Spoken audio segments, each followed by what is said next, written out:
Good evening, Exiles.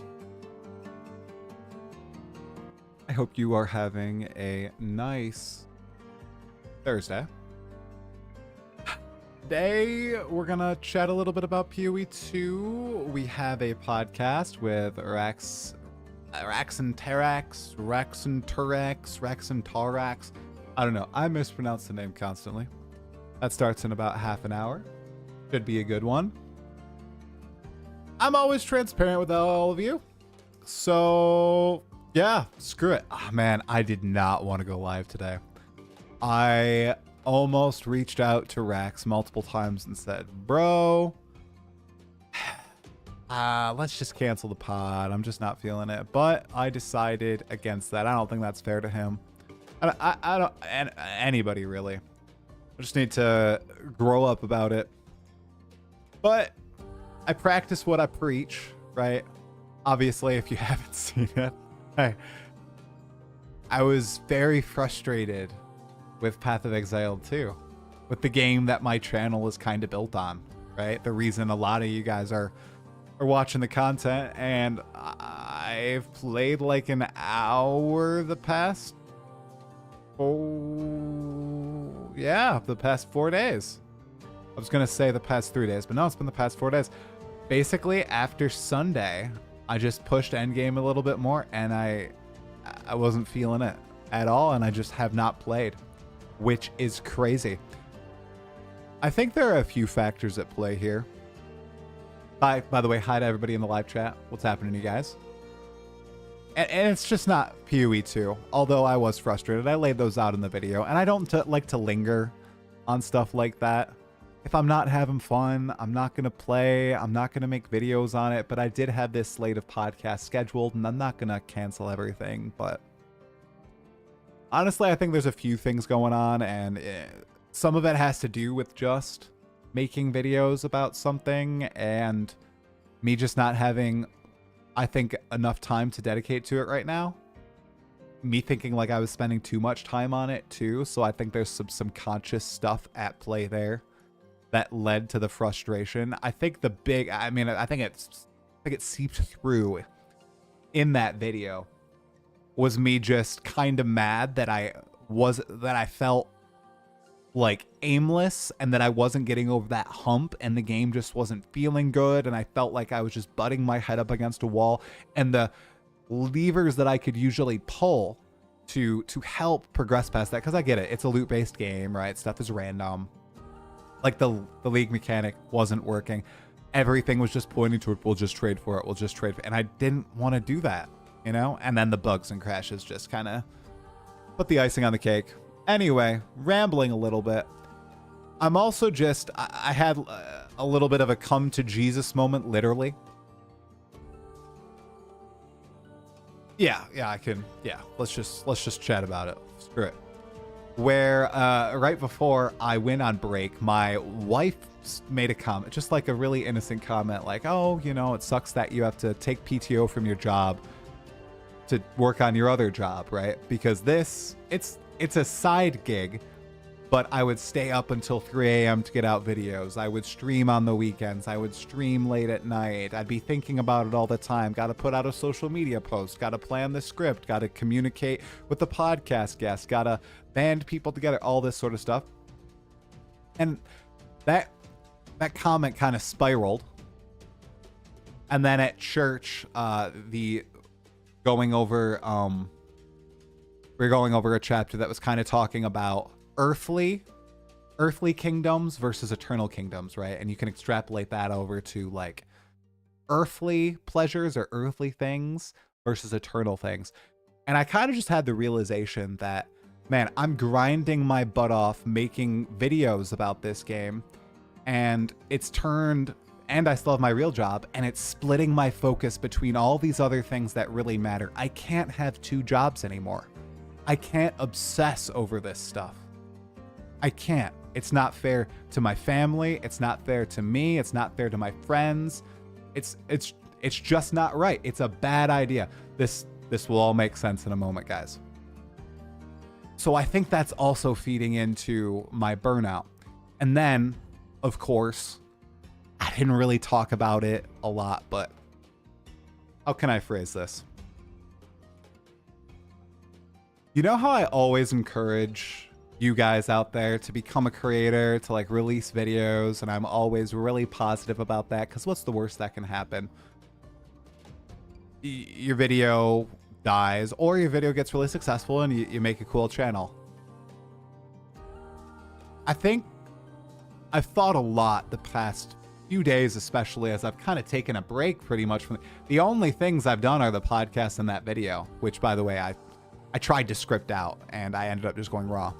Well, I always tell everybody, yeah, make a video. Yeah, try to make stuff. Yeah, stream, do it. You know, it's good. Well, I think given what's happened recently, I've changed my mind on that. The worst thing that can happen is that you kind of ruin the community for yourself. You kind of ruin parts of the game for yourself. Now, what do I mean by that? I used to be really active in discussion boards for Path of Exile before I started making Path of Exile 2 and 1 videos. The forums, Reddit, global chat, you know. I was just chatted with people, Discords, on my private accounts, right? They weren't named Talkative Try, of course. And that was really fun. I like that. And now I'm like a public figure, but that's not the thing. I don't need to say stuff. I still read a lot of stuff. And now when I read things, it's like there can be hidden bombs, you know? Here's an open bomb. GGG announcing my interview with Jonathan Rogers. I knew that I shouldn't read the comments on that. You know, people don't like me, right? So I know, don't read that. But when I'm just like in global chat, just, you know, looking at people's reactions, maybe trying to chat with people, and people like talk crap about me or say things that aren't true. When you see people talking about yourself in just like in random places, it's like surprise attacks. They're like sneak attacks, right? I can't participate in that anymore, and people have all these opinions about me, and it is mentally draining. And I think in addition to everything I just talked about, that has also taken an extreme toll. And then I also realized the most fun I've had with this patch, I'm sorry guys, was sitting in Discord, chatting with my brother, talking with my friend. They were going through the campaign. We were stream sharing on Discord. We were laughing our butts off at dying to the act bosses. And that was the best time I've had this entirely. And I've lost that for the game. I don't know. It's just a lot. So I had a long conversation with my wife, and we essentially decided, you know, I'm not, after this string of podcasts are over, I'm not going to grind myself to the bone. Watchers of streams know that I was chugging energy drinks for like 4 months. I'm 2 weeks clean energy drinks, by the way, guys. I was chugging energy drink after energy drink to keep myself going. And I had this whole realization of, what the heck are you doing, you idiot? Stop. Take a moment.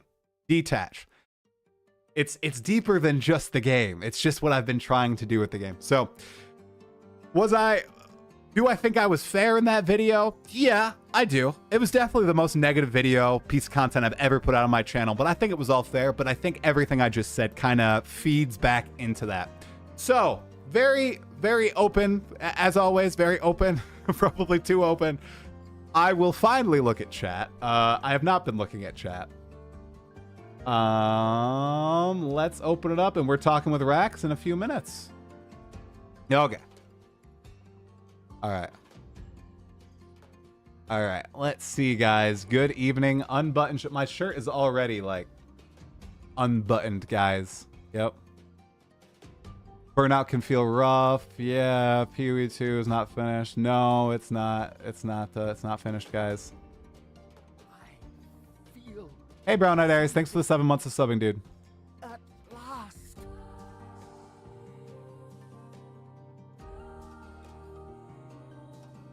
Everybody's pretty chill.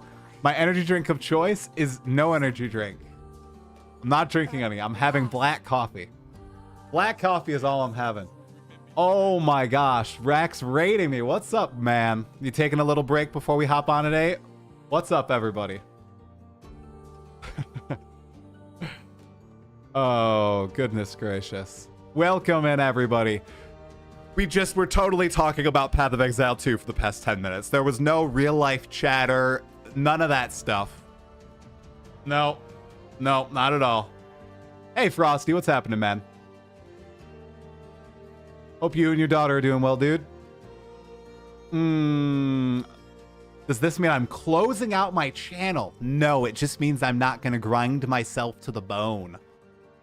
You're going to just get my raw takes. You're going to get probably a little bit more interspersed streams, but I can't juggle 2 jobs anymore.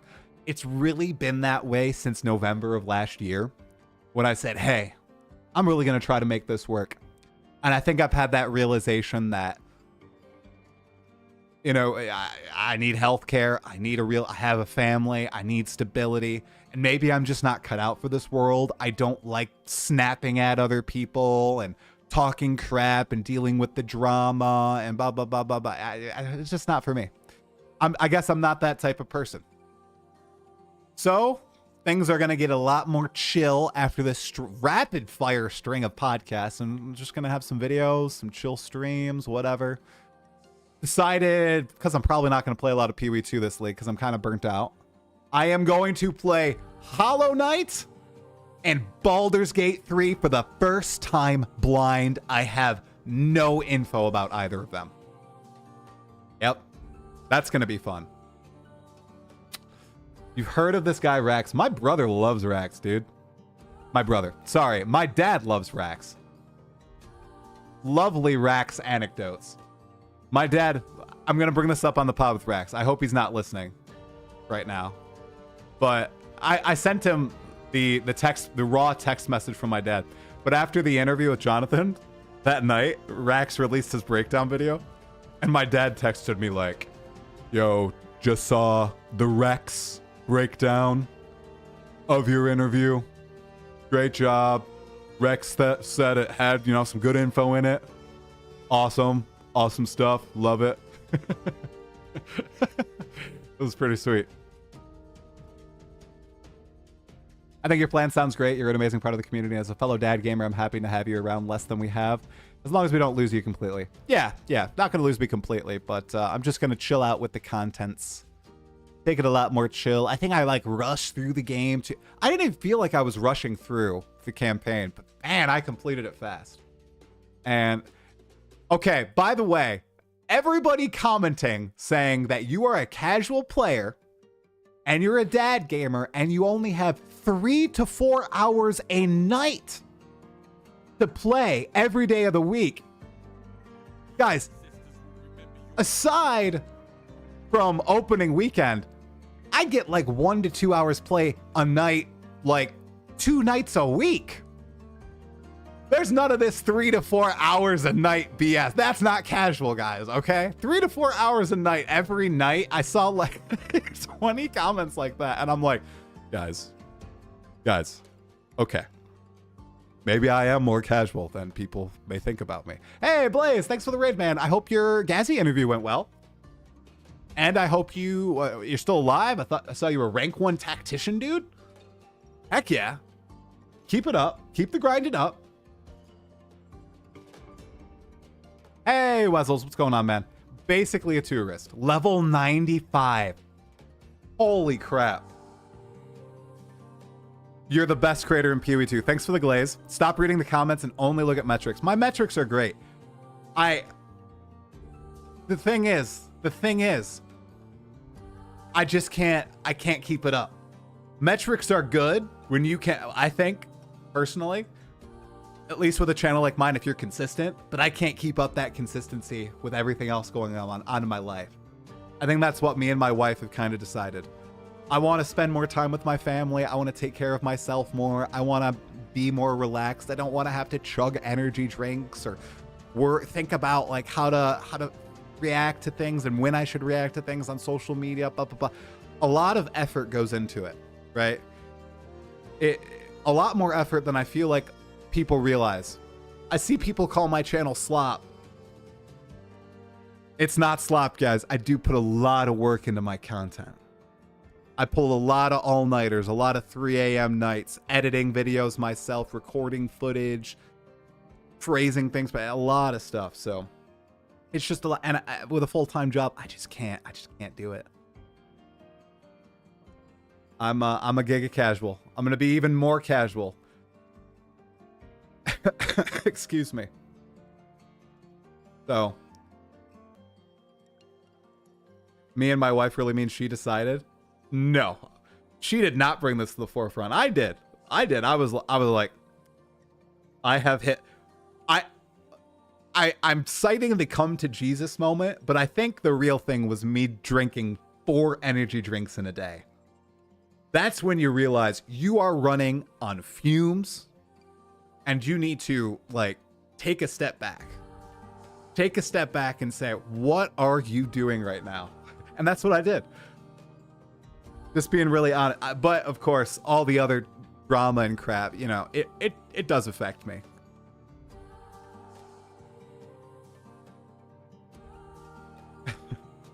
And I am doing what as my wife texted me. She's like, stop sharing. Stop sharing with your audience. It's going to be clipped out of context and you're going to get messages from clips of you on Exiled again. Do you have that thing where if 3 weeks go by and you didn't make a video, you feel the itch?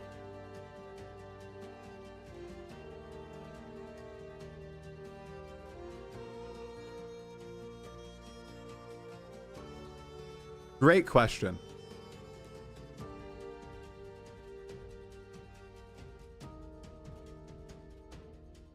I think I used to.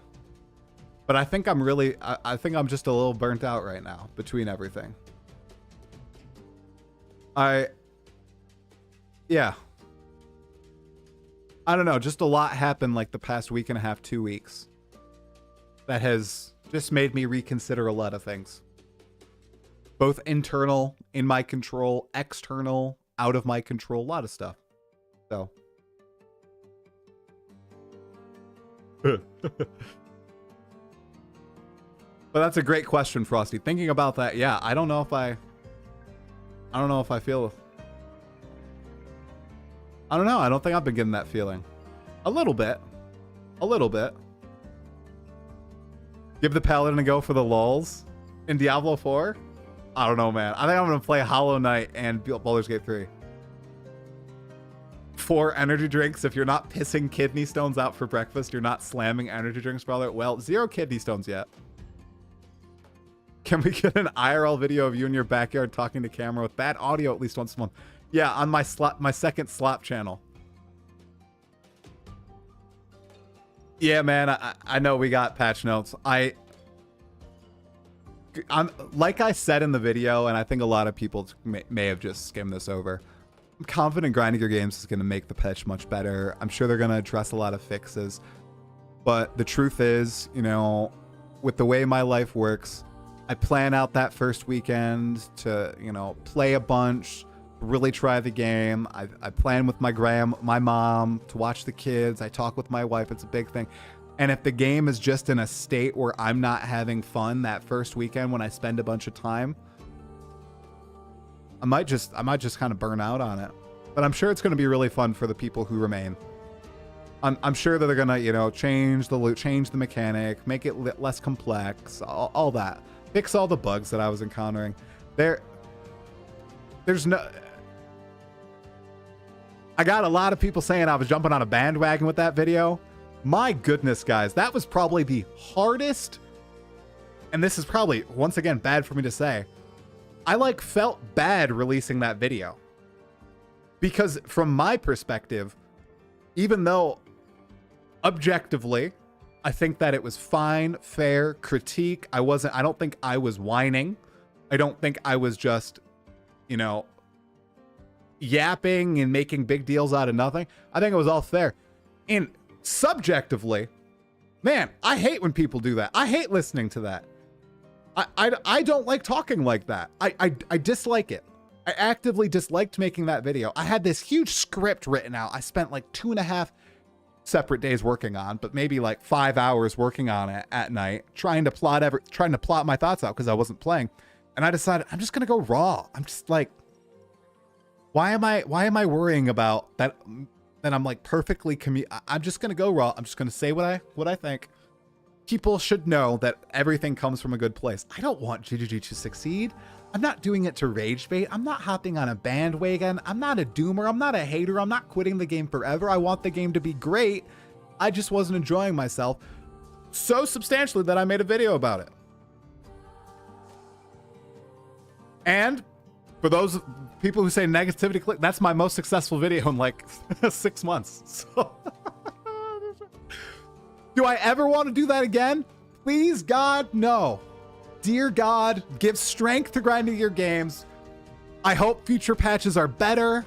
I don't like making those videos. And there's a reason I have 860 videos on my channel, and I can count the number of ones that are majority negative on one hand. And it's less than half my hand. So, like a war on casuals mentality. The end of a talkative try era. What? No. Go raw and edit after. Yeah. I fell from GGG Grace. Man, I mean, I think that's bait. That's got to be bait. I sure would hope. Sorry. I know that grinding your games wants feedback. That's the first time that I have had a very, you know what? Many comments pointed out, hey dude, you are pointing out the experience that I have had in the patch, in past patches. And it feels so bad because there's no catch-up mechanism.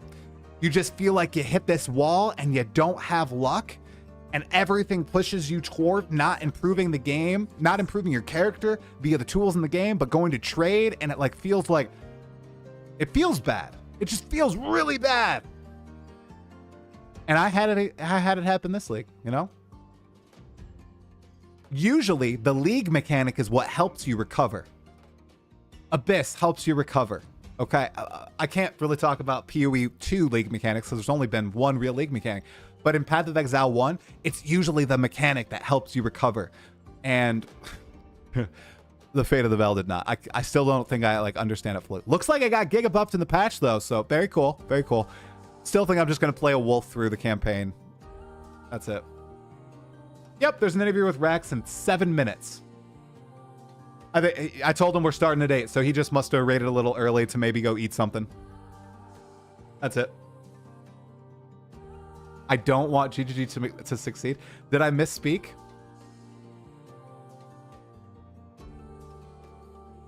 Killer Ghost, thanks for the sub, man. Appreciate it, bro.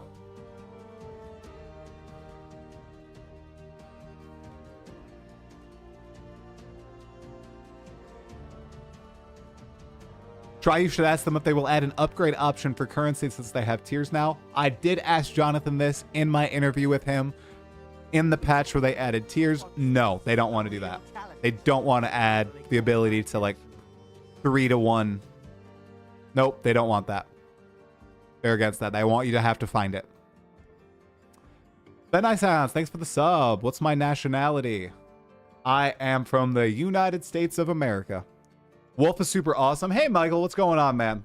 Yeah, I am comparatively, Michael, I am being a giga downer. What the heck, man? I don't know if you heard all the IRL stuff that probably is affecting it too. And here's another thing.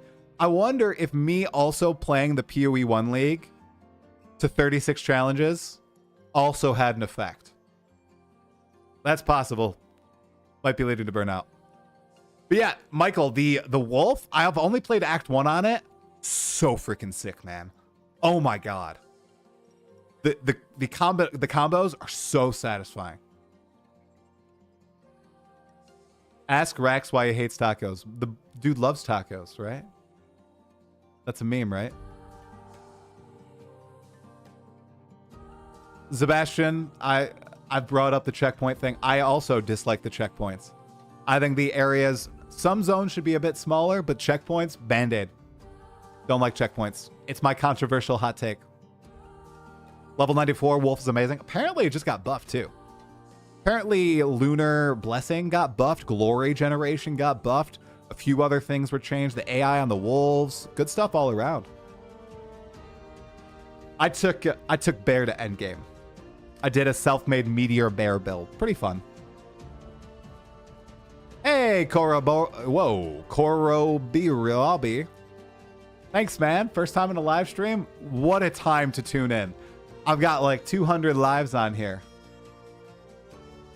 And me being a little downer. A little bit of a downer, at least. Maybe I'll try Elden Ring. I just know that I've already tried it once. I'm bad at it, so.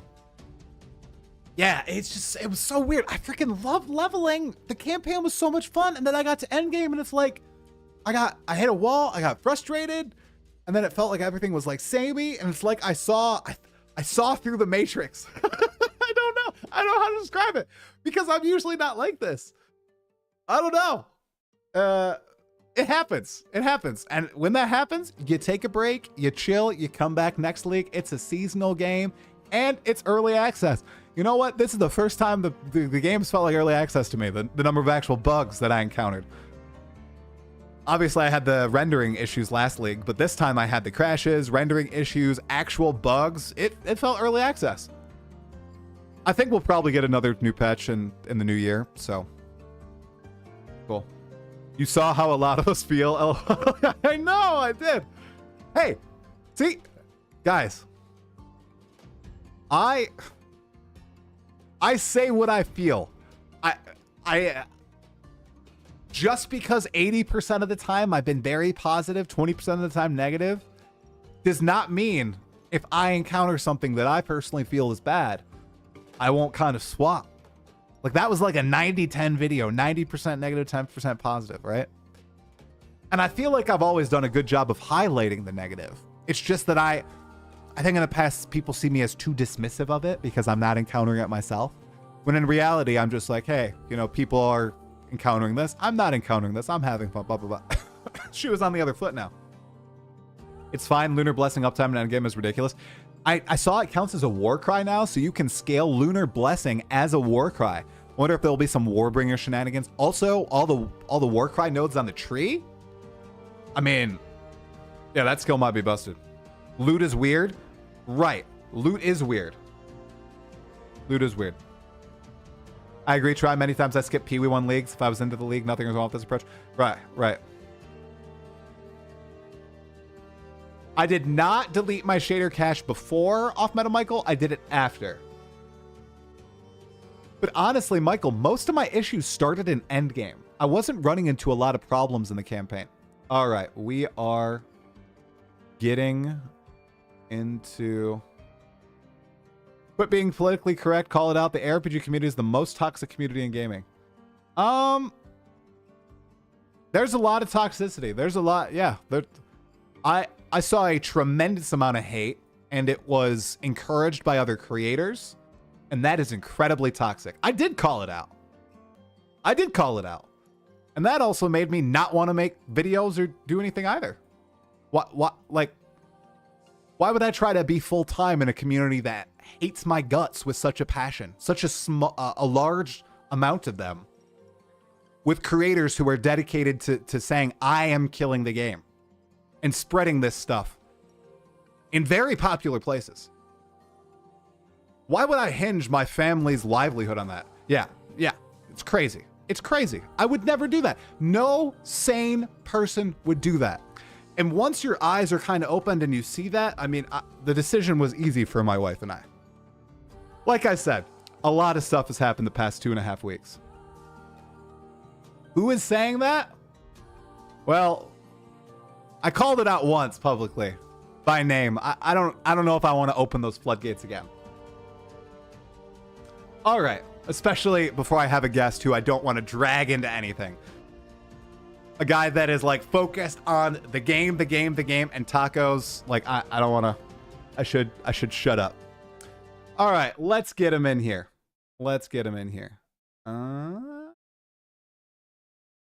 Hog? No. I watched Hog's feedback on the league. Hog and I had basically the same opinion this league. We're not mild, we're wild. I watched his feedback. I was like, oh, me and Hog, we're on the same page this league. Hog podcast when? We had a Hog pod. I had a podcast with Hog. Another one? Oh. We all have to reach out. Okay. Let's get Raxx. Let's get Raxx. He might be finishing tacos in the dark. No, I said 8 o'clock. So. Where is my DM with Raxx? Where is it? There it is. There you I found it. Thank you. You must be listening. As soon as I said, where's the DM? He was like, it is here. It is here, my friend. Actually, he just sent me a smiley face. Where is the call? There's a video call. Up and on out. Here. Oh, why is it so off center? My last guest must have been like offset. Who was my last guest? Last guest must have been very off center. Who was it? Man, days are blurring together.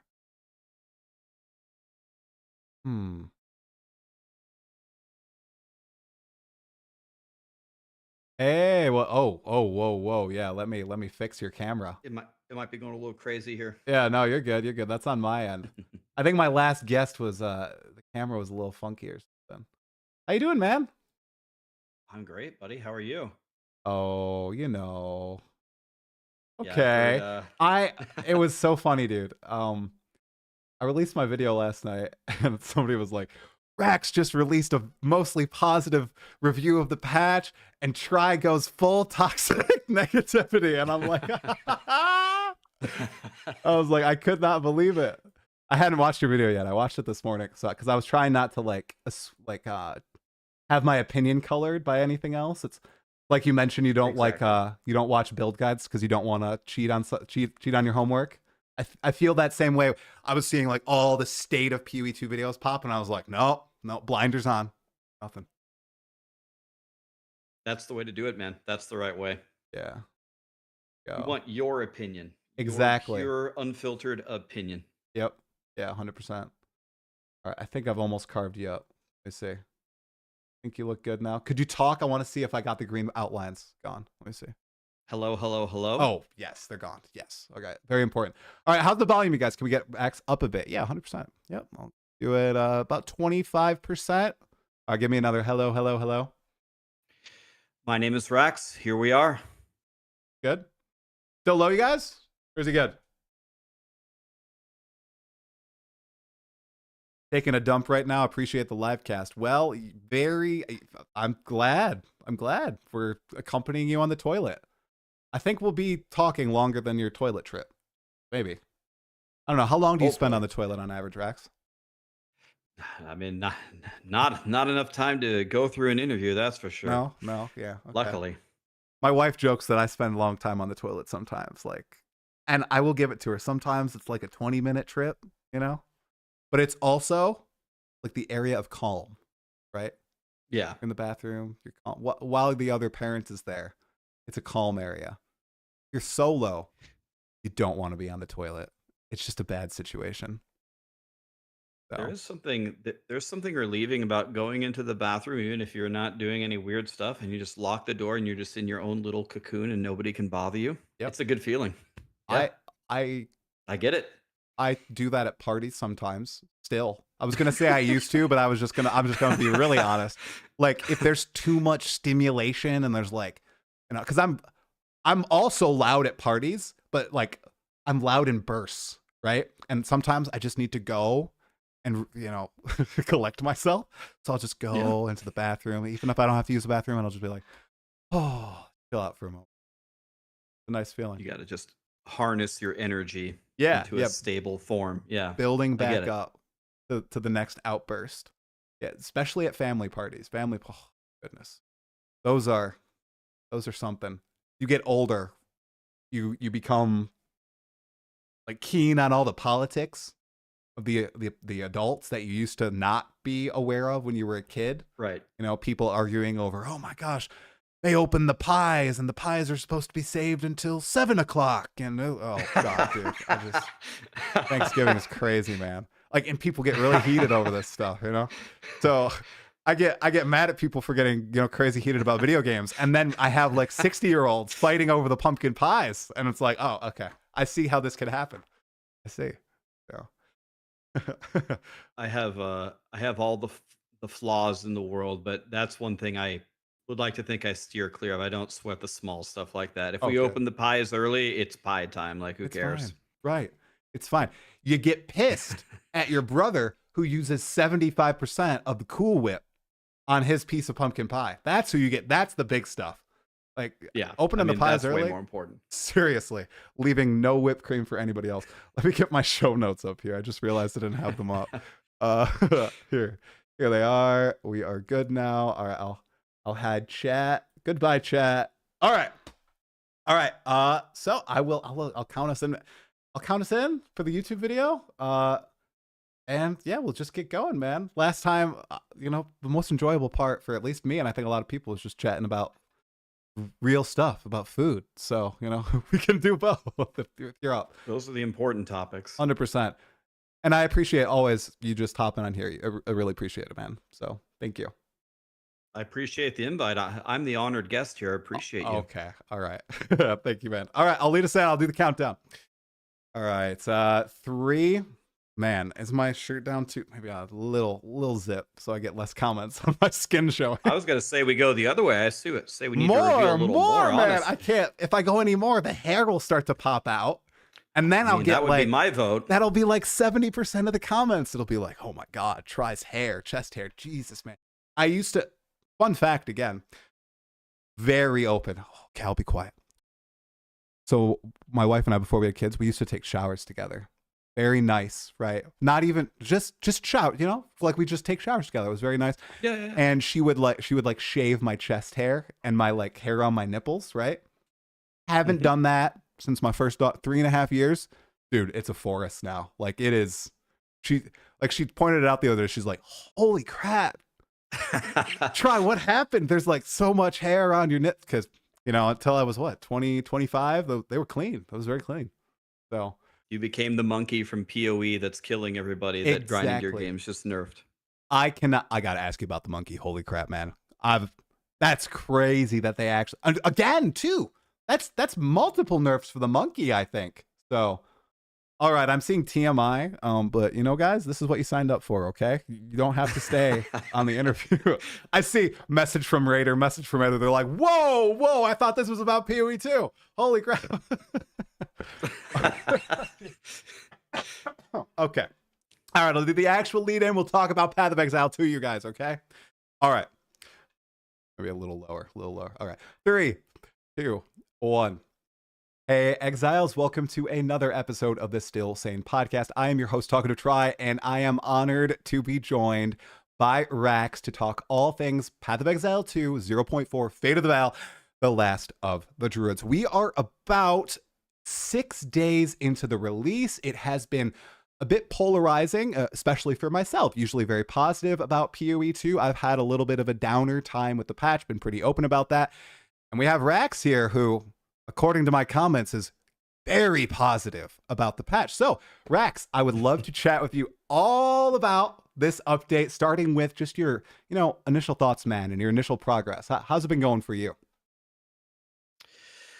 Well, honestly, it was pretty rough in the beginning. You know, we joked about the meme about me being Mr. 17 damage on the Druid. I saw at least 50, 100 comments over the weekend of people saying that they're going to have to downgrade me to Mr. 16 damage as I feverishly sifted through all the different Druid builds, you know, bear, wolf. I didn't really touch wyvern, and I didn't touch plant, because plant for me initially wasn't really like the fantasy of shape shifting, right? It's like, did we really come all this way just to be a human druid and just be another spellcaster?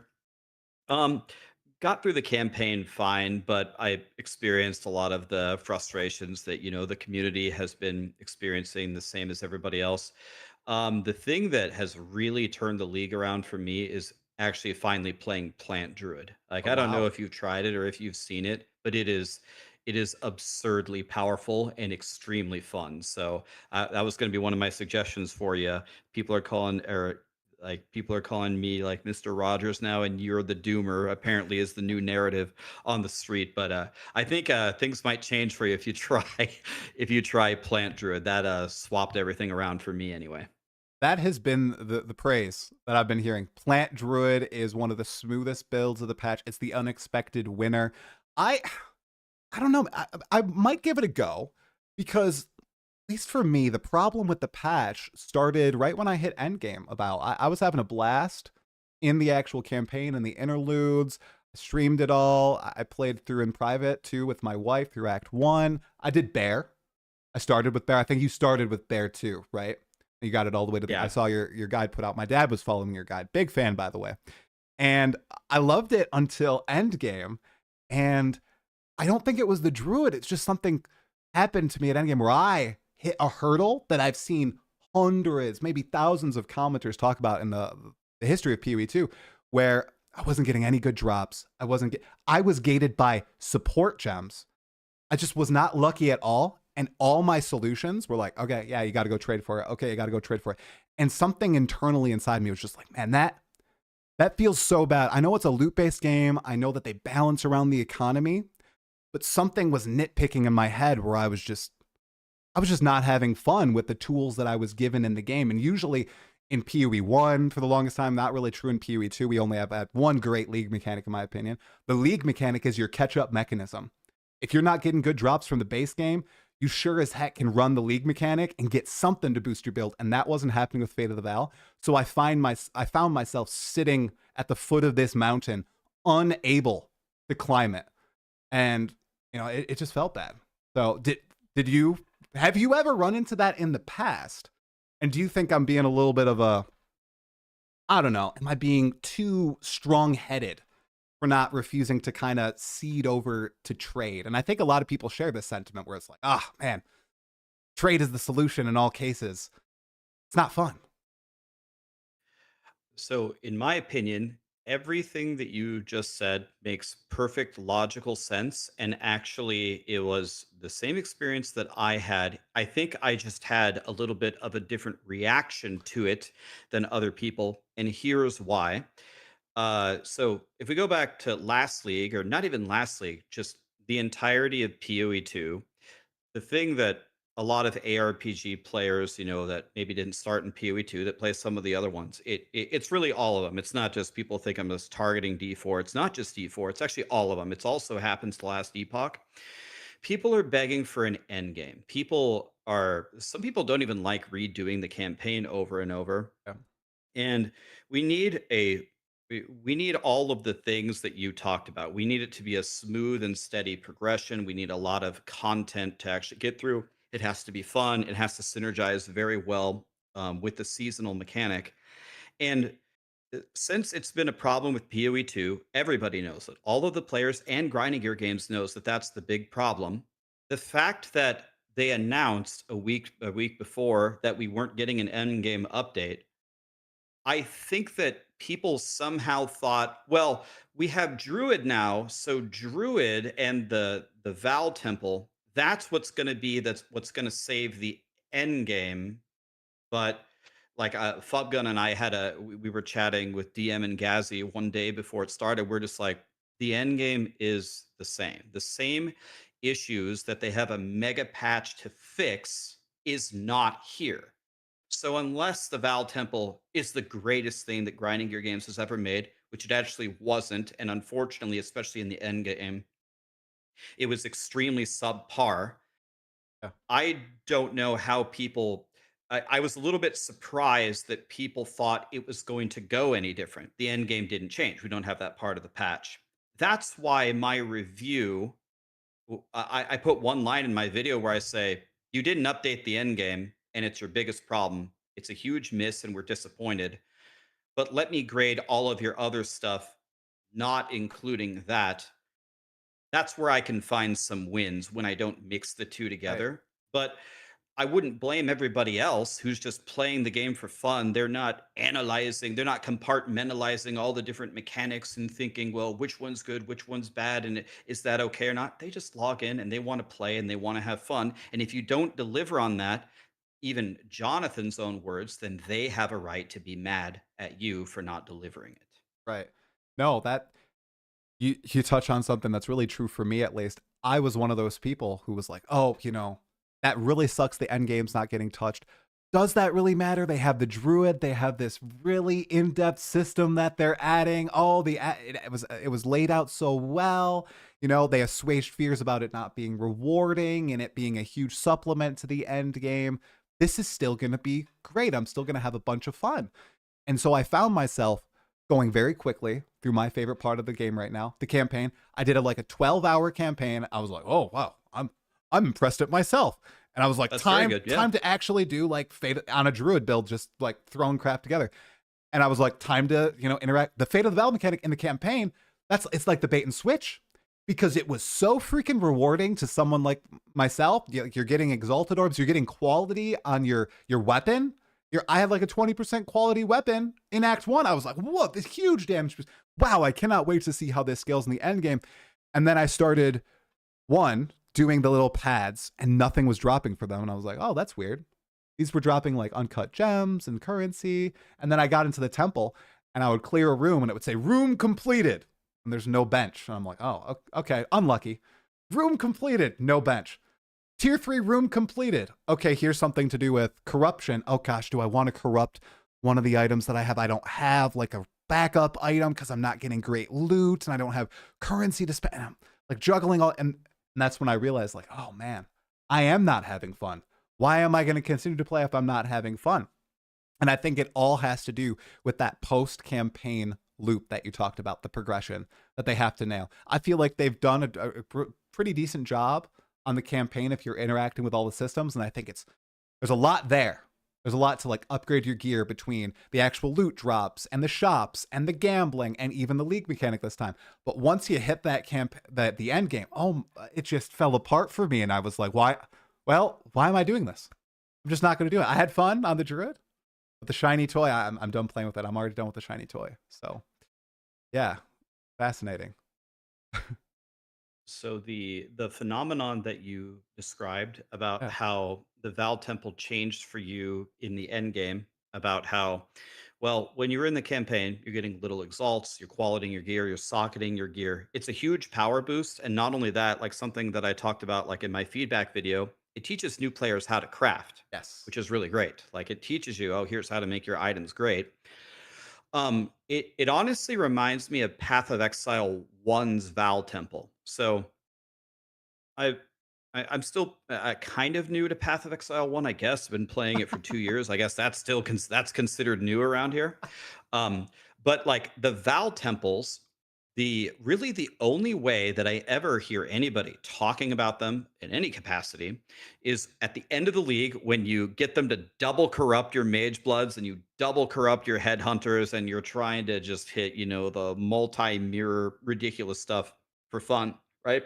And like that mechanic, as I see it, is mostly just like one little niche part of Path of Exile. Like if you want to make, I've never really heard anybody for currency doing that as a main strategy. They're doing like strong boxes or something. But if Grinding Gear Games, this league, is releasing something similar to that, where the cool thing is like the corruption, or the cool thing is the boss drops, which require you have to do 6 rounds to make a temple. And then how many of those temples do you have to build to even reach the boss one time? It can't be that.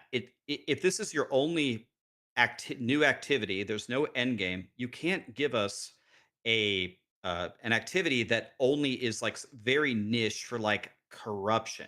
It Right. has to be self-sustaining on its own. It has to be very exciting right away and very profitable, or people are going to tune out from it immediately. Yeah.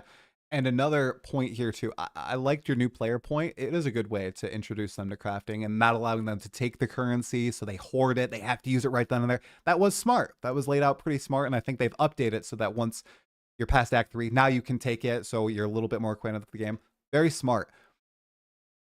Another point on the temple that left me remiss was, yes, opening weekend, I blast. I probably played on day one as much as you did. I played as much as a lot of other people. Like I played, I think 12 hours on day one. Very, very fun. Day two, I think I played for like 8 hours or something. Day three started to trail off, mostly because I hit the end game. But that would happen anyway if I was enjoying the league. And it would, at least for me, it would trail from blasting the weekend, playing 25 hours to then 1 to 2 hour play sessions 2 or 3 times a week, maybe max, for me personally. That's like how much time I can dedicate past league launch. I feel like a lot of players are in that boat as well. And the whole temple mechanic where you have to like work a lot to build up your temple many times over, running the same set of rooms over and over, like upgrading them to get to this finale of like the finale is at Zeri. And I heard DM talking about it. He's like 47 hours to my first attempt. I died. It was one shot. That was it. It was one shot at it. Like that also feels bad. And one of the big points of feedback I've seen to my critique on that is, I'd love to hear your thoughts on this for PoE2 specifically, especially because you've come from D4. This game is not for you. You should not play this game. If you can't dedicate 3, 4, 5 hours a day on this game, why are you even caring? Like I'm getting it as a content creator, but I know a lot of other people are probably in my same boat. Do you think there's room for both under the same roof? I think there is. I don't think there's this whole myth of like, oh yeah, Diablo 4 is only for the dad gamers with 10 jobs, 30 kids, blah, blah, blah. I feel like games can cater to all these niches and you don't need to like go giga niche. Do you feel that way with PoE 2 as a relatively new PoE player, past 2 years, so. I don't buy into that at I don't all. either. Like actually zero. Like I think it's 0 out of 100 true. I think it's completely false. The whole idea that you have to build a game for the casual players or you have to build a game for the people that play all the time. I actually don't know. I don't know where it comes from. However, Hmm. there's I think a phenomenon that occurs that I think people might be describing, which I think is true.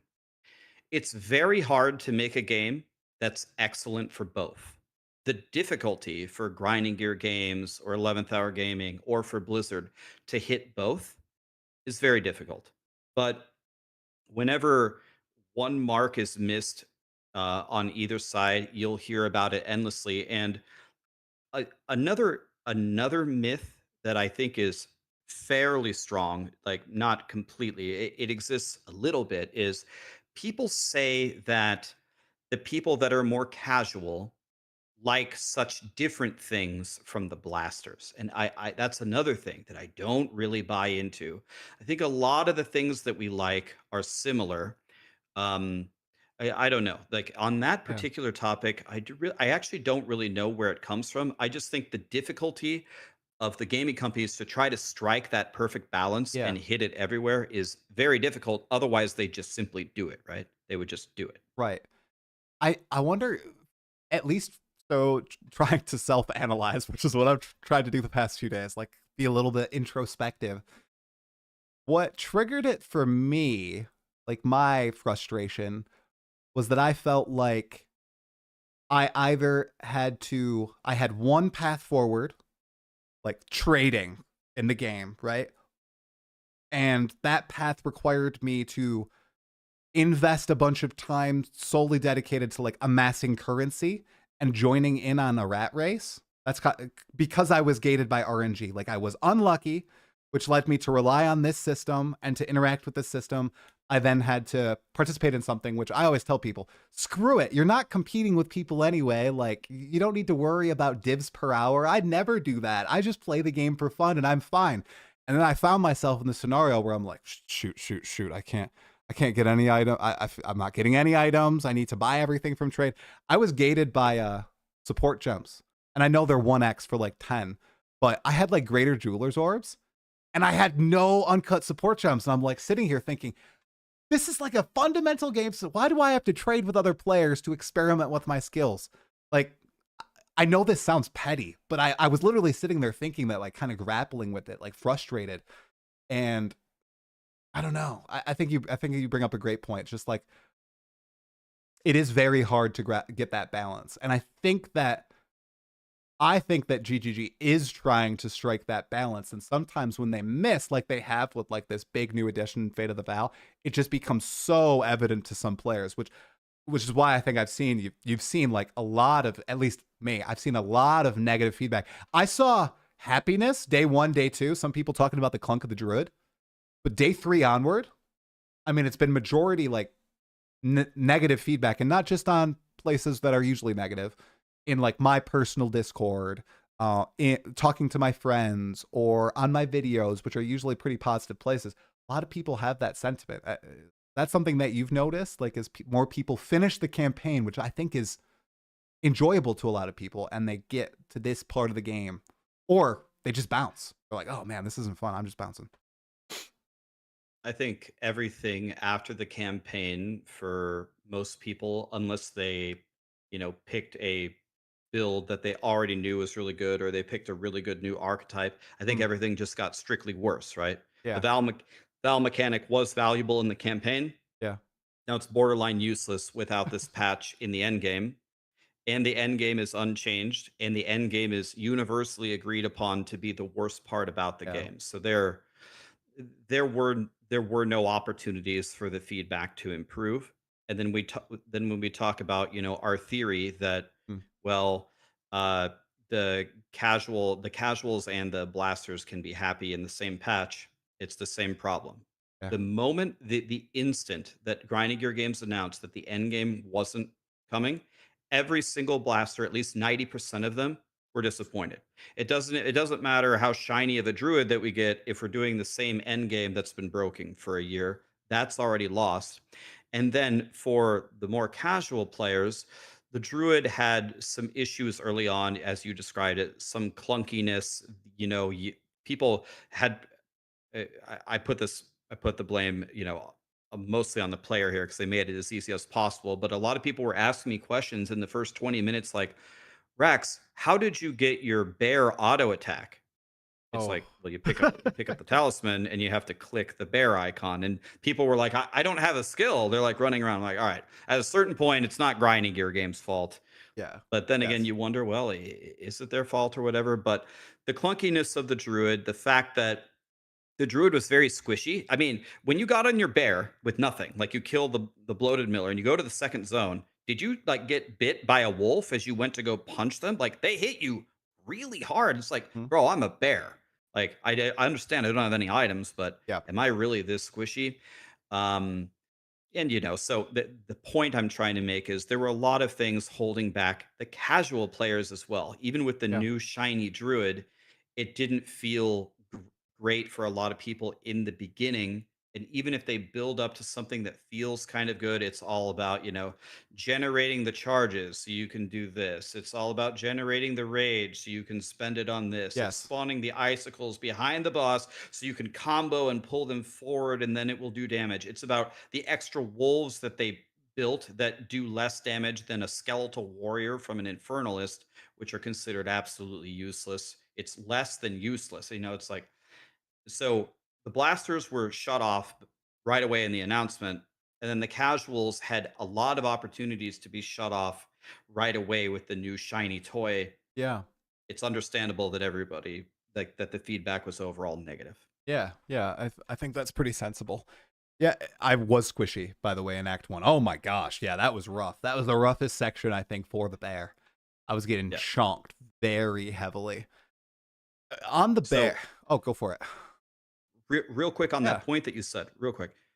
That is another issue that they talked about in the campfire, exactly what you just said. You're really squishy in the campaign because you don't have gear. The game is so unbelievably gear dependent that you know it, walking out of the town when you have no items and you have no money, you're going to get fried until you put some items on. If you don't upkeep on your weapon, you're not going to do any damage. we're on the same wavelength because I was literally going to segue into a question about exactly this. Gear dependency in the game, man. It's been a year. We last talked a little bit, I think a month into early access, so it's been about a year. This has been a common point of feedback. A lot of 85% of power seemingly is baked into your gear. A lot of it is baked into your weapon. And they've been asked about this quite a few times. Seems like they kind of shelve it when they're asked about it. They kind of say, "Oh, well, not as much as you're saying is baked in, you know, we want them to be important. We want the chase to occur." If you go back and you look at honestly any other ARPG, a lot more power is baked into deterministic ways. You know, your passive points in like Diablo 4 and in PoE 1, your ascendancies are, I think, way more powerful and effective than in PoE 2. What are your thoughts, one, on whether this is a proper balance to strike in PoE 2, and why do you think they're resistant to this feedback from players that they feel like it's like getting your character stronger is gated behind so much RNG or just such a mastery of game knowledge that you're able to overcome it? Because I'm not going to say that someone like Ben isn't going to be able to easily gear up, right? Like if Ben's in my scenario where I'm frustrated as all heck, he's probably going to find a way to make his character powerful enough to get over that hump. I'm not. So what are your thoughts on this whole whole debacle? I'll start with something that might be a little bit surprising, but I think that this is very, very true. And I think that this is not thought of or considered enough. I think grinding your games on a ton of different aspects of the game, even ones that really make me mad and frustrated right now, they're actually really close to the right answer. It's everything. It's everything from like you said you didn't have support gems and you couldn't try other builds. Well, they could literally add maybe one extra support gem every whatever 3 maps, and that would have given you enough. Maybe after you do Right. 10 maps, you got 3 extra ones, yada yada Yeah, yeah, yada. yeah. So when I approach like a situation like, oh, you have too many generator spenders, or you have too many kiss curses, or the your weapon and your gear is so much more powerful than your ascendancy or your passive tree. I think all of those things are true, and I think they're not correctly balanced, but I don't think grinding your games is that far off. Sometimes Mm, I hear people say, like, this needs to go way this way or way that way. Path of Exile 2, in a lot of different ways, plays very well, even with these imbalances. mm, So I think if they were just able to hone in on the specific changes that they thought needed to be made and shift a couple of things here or there, I think a lot of that is needed. A lot of little changes to a lot of the different balances of the different mechanics and interactions of the game. But I can think of very few things that are just so far off that they're unrecoverable. But that's to true. answer, go ahead. I Sorry. was just gonna say I think that's true. I think it's just a whole bunch of little things that like add up and they seem so big in your head. If you said something about, oh, you know, we're obsessing over all these, right? Like we're playing these games a lot comparatively to like a normal person, and we obsess over all these little things, and they become big in our heads, you know, a lot bigger than they actually are. Just a lot of tweaks that we've been talking about for so long. We're like, oh, if only this little change were made, it would be fine. And yeah, I get what you're saying. Yeah, There have been things in the past that are just like actually just completely wrong, like towers, like the whole everything about. I think I made a video one time like a year ago where I said like towers are the worst mechanic, like not only in Path of Exile 2 but maybe in any air, like they don't work at all. The layout, remember when we had to, they had, you couldn't see because they had the roofs over their heads and you had to run to a second floor and they had no mechanics in them. Yeah. baseball. Um, but another thing that is a slightly different topic than what we were talking about before. We were Yeah, talking about like, can you make an ARPG for casuals and yeah, blasters and have it be the same thing? One thing that you can't get away from is the basic identity of the development of the game. Let me give you an example. So, Diablo 4 is very strongly built to be kind of an easy game, right? It's an Hmm. easy game. You smooth through the sail through the content smoothly. That's what it's designed to be. Let's take a game that got an announcement today, No Rest for the Wicked. It's supposed to be the opposite. It's a Souls-like ARPG. You have like a one-on-one battle that takes 60 seconds with a grunt, and that's the design of the game. One thing that Path of Exile 2 clearly has in its development, at least in terms of building your character, is they put friction, hoops in building your Yes. character. They want you to have to solve a generator spender, a kiss curse, your mana issues, your different resource issues, rage, glory. They want you to have essentially absolutely nothing and kind of grind your way and then end up with a beautiful automated build that can detonate everything, which is possible on multiple archetypes. So a lot of times when people are discussing PoE2, they're discussing like, "Oh, this is so bad for new players, da da da da da." It's like, no, it's not that it's so bad necessarily for new players. It's that a lot of you just don't like that style of play. When people compare PoE2 to Diablo, there's some people that are on polar opposite ends because some people don't want to have all that friction with building their character and going through the game. That's I think where a lot of these comments stem from. Yeah.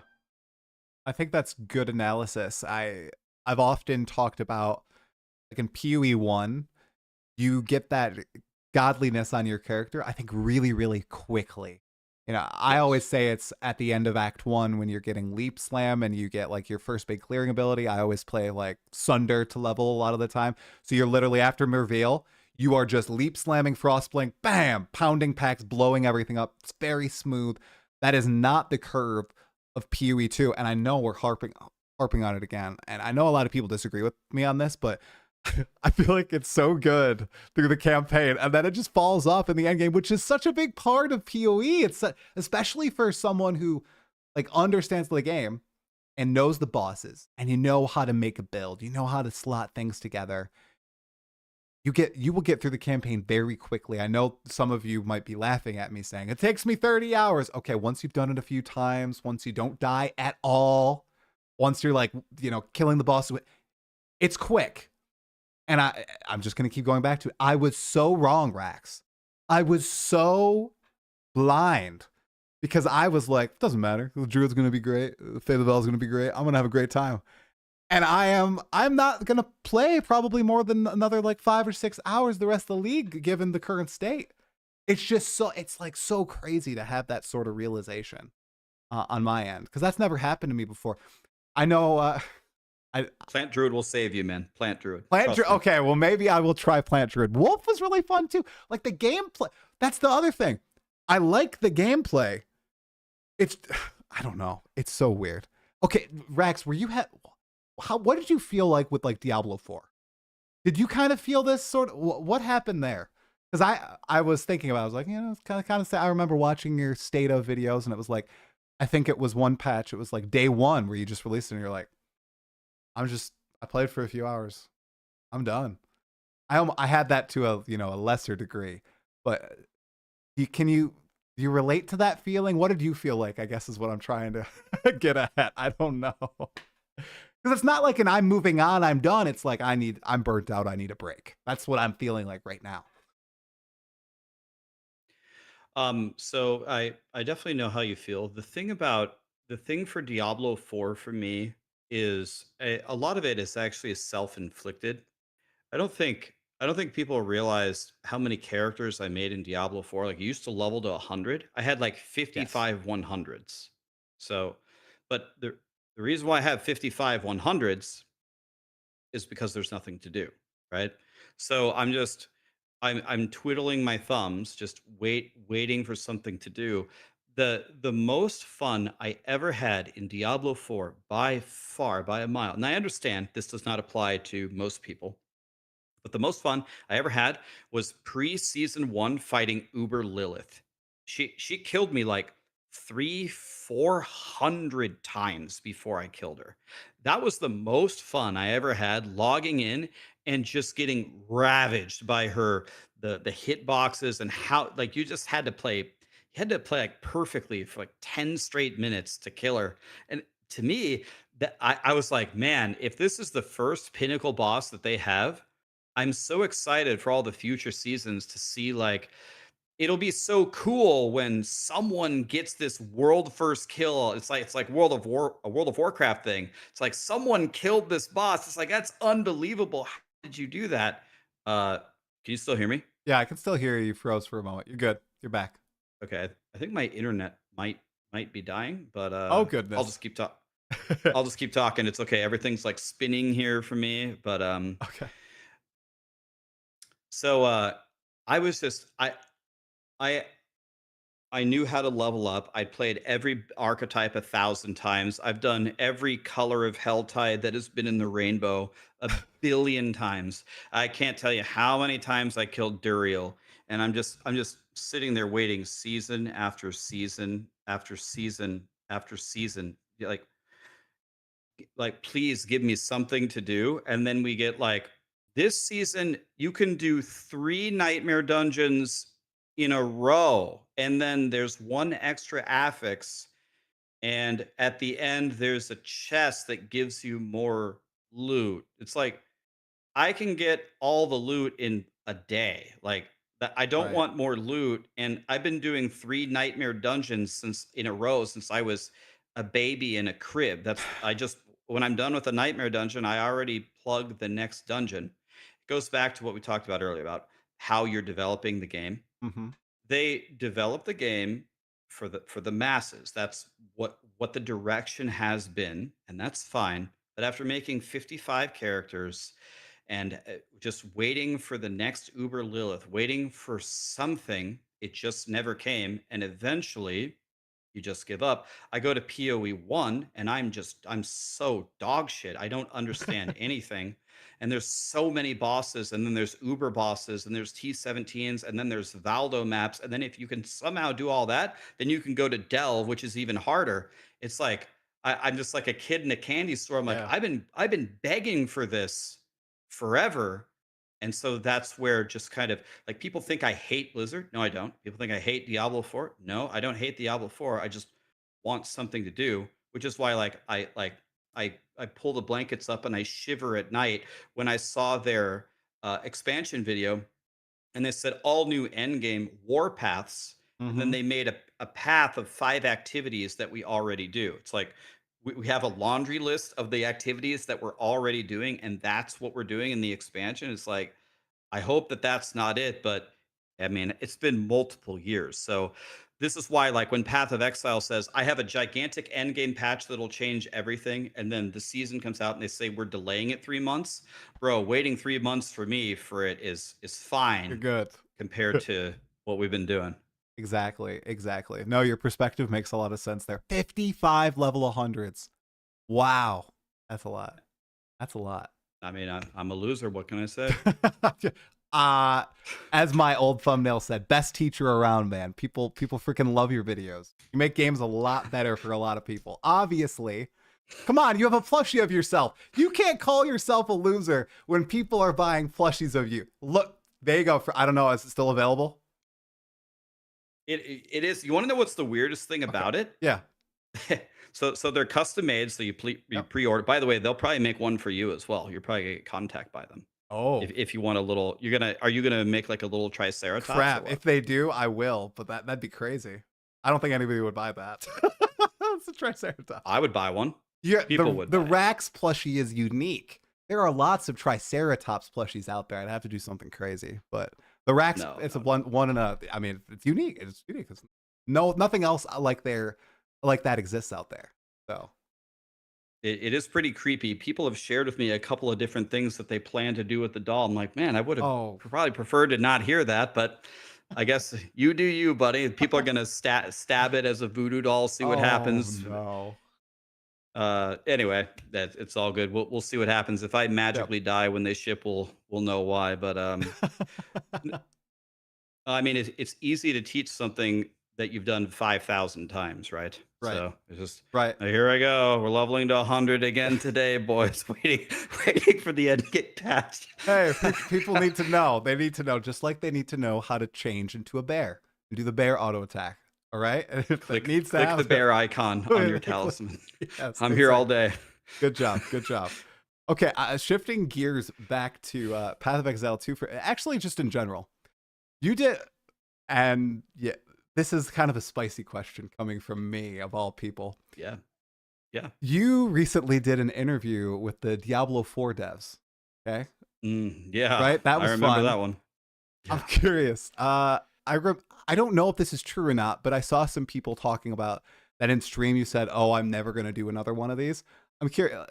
Were you talking about Diablo 4 or just like developer interviews? What has been your experience with interviewing developers? Because I know you did it with I think Judd and Carve or the EHG devs once, and then you did it with the Blizzard devs.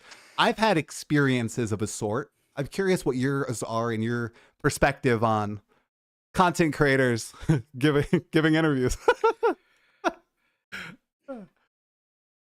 All right. I'm just gonna tell you honestly, Yeah, right? seriously. Yeah, go for it. I'll just be honest with you. Yep.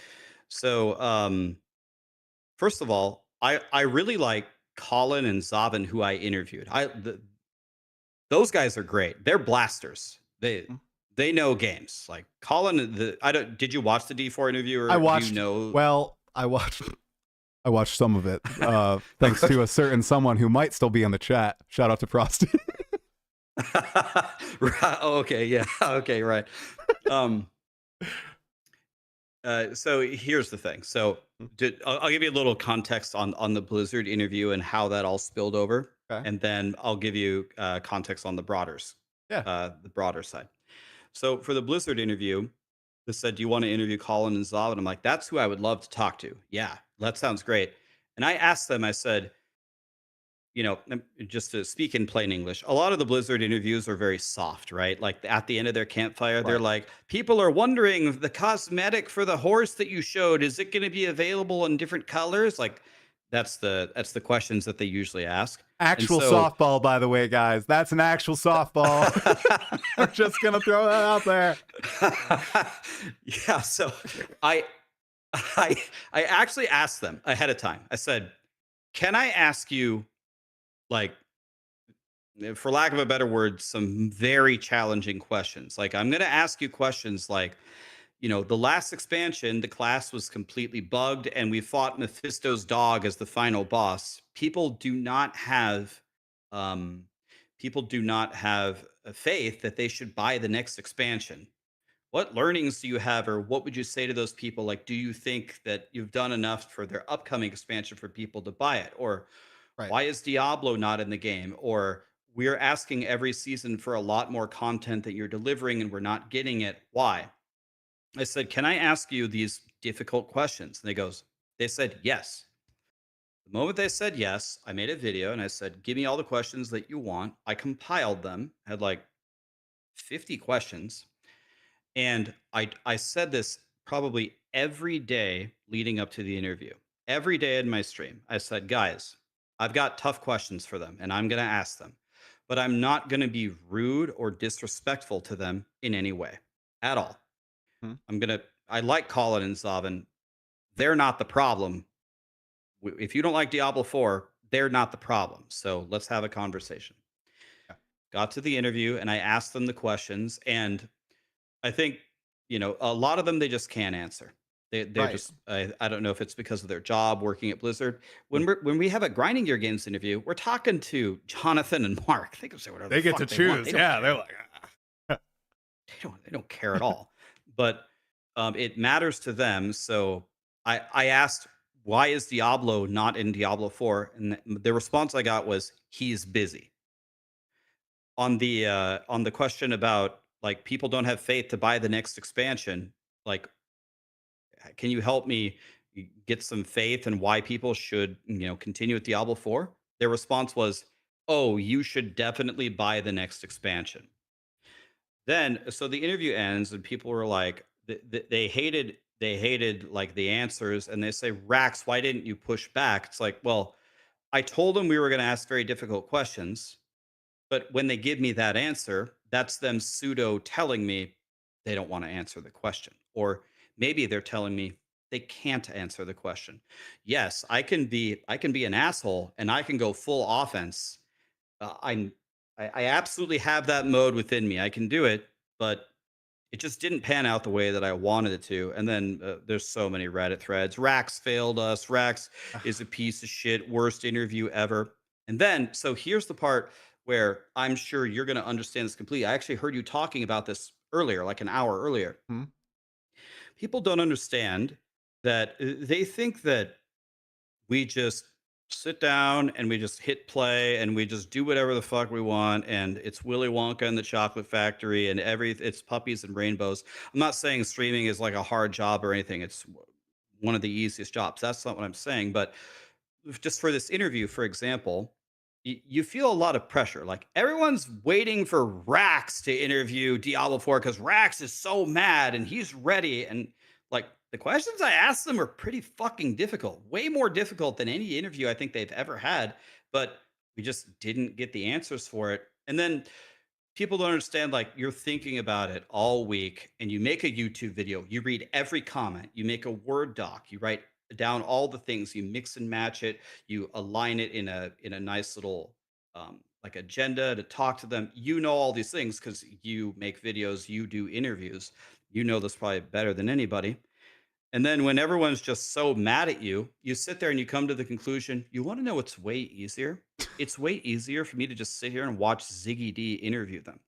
It's so much easier. I'll just sit here, I'll just make my stupid little summary video.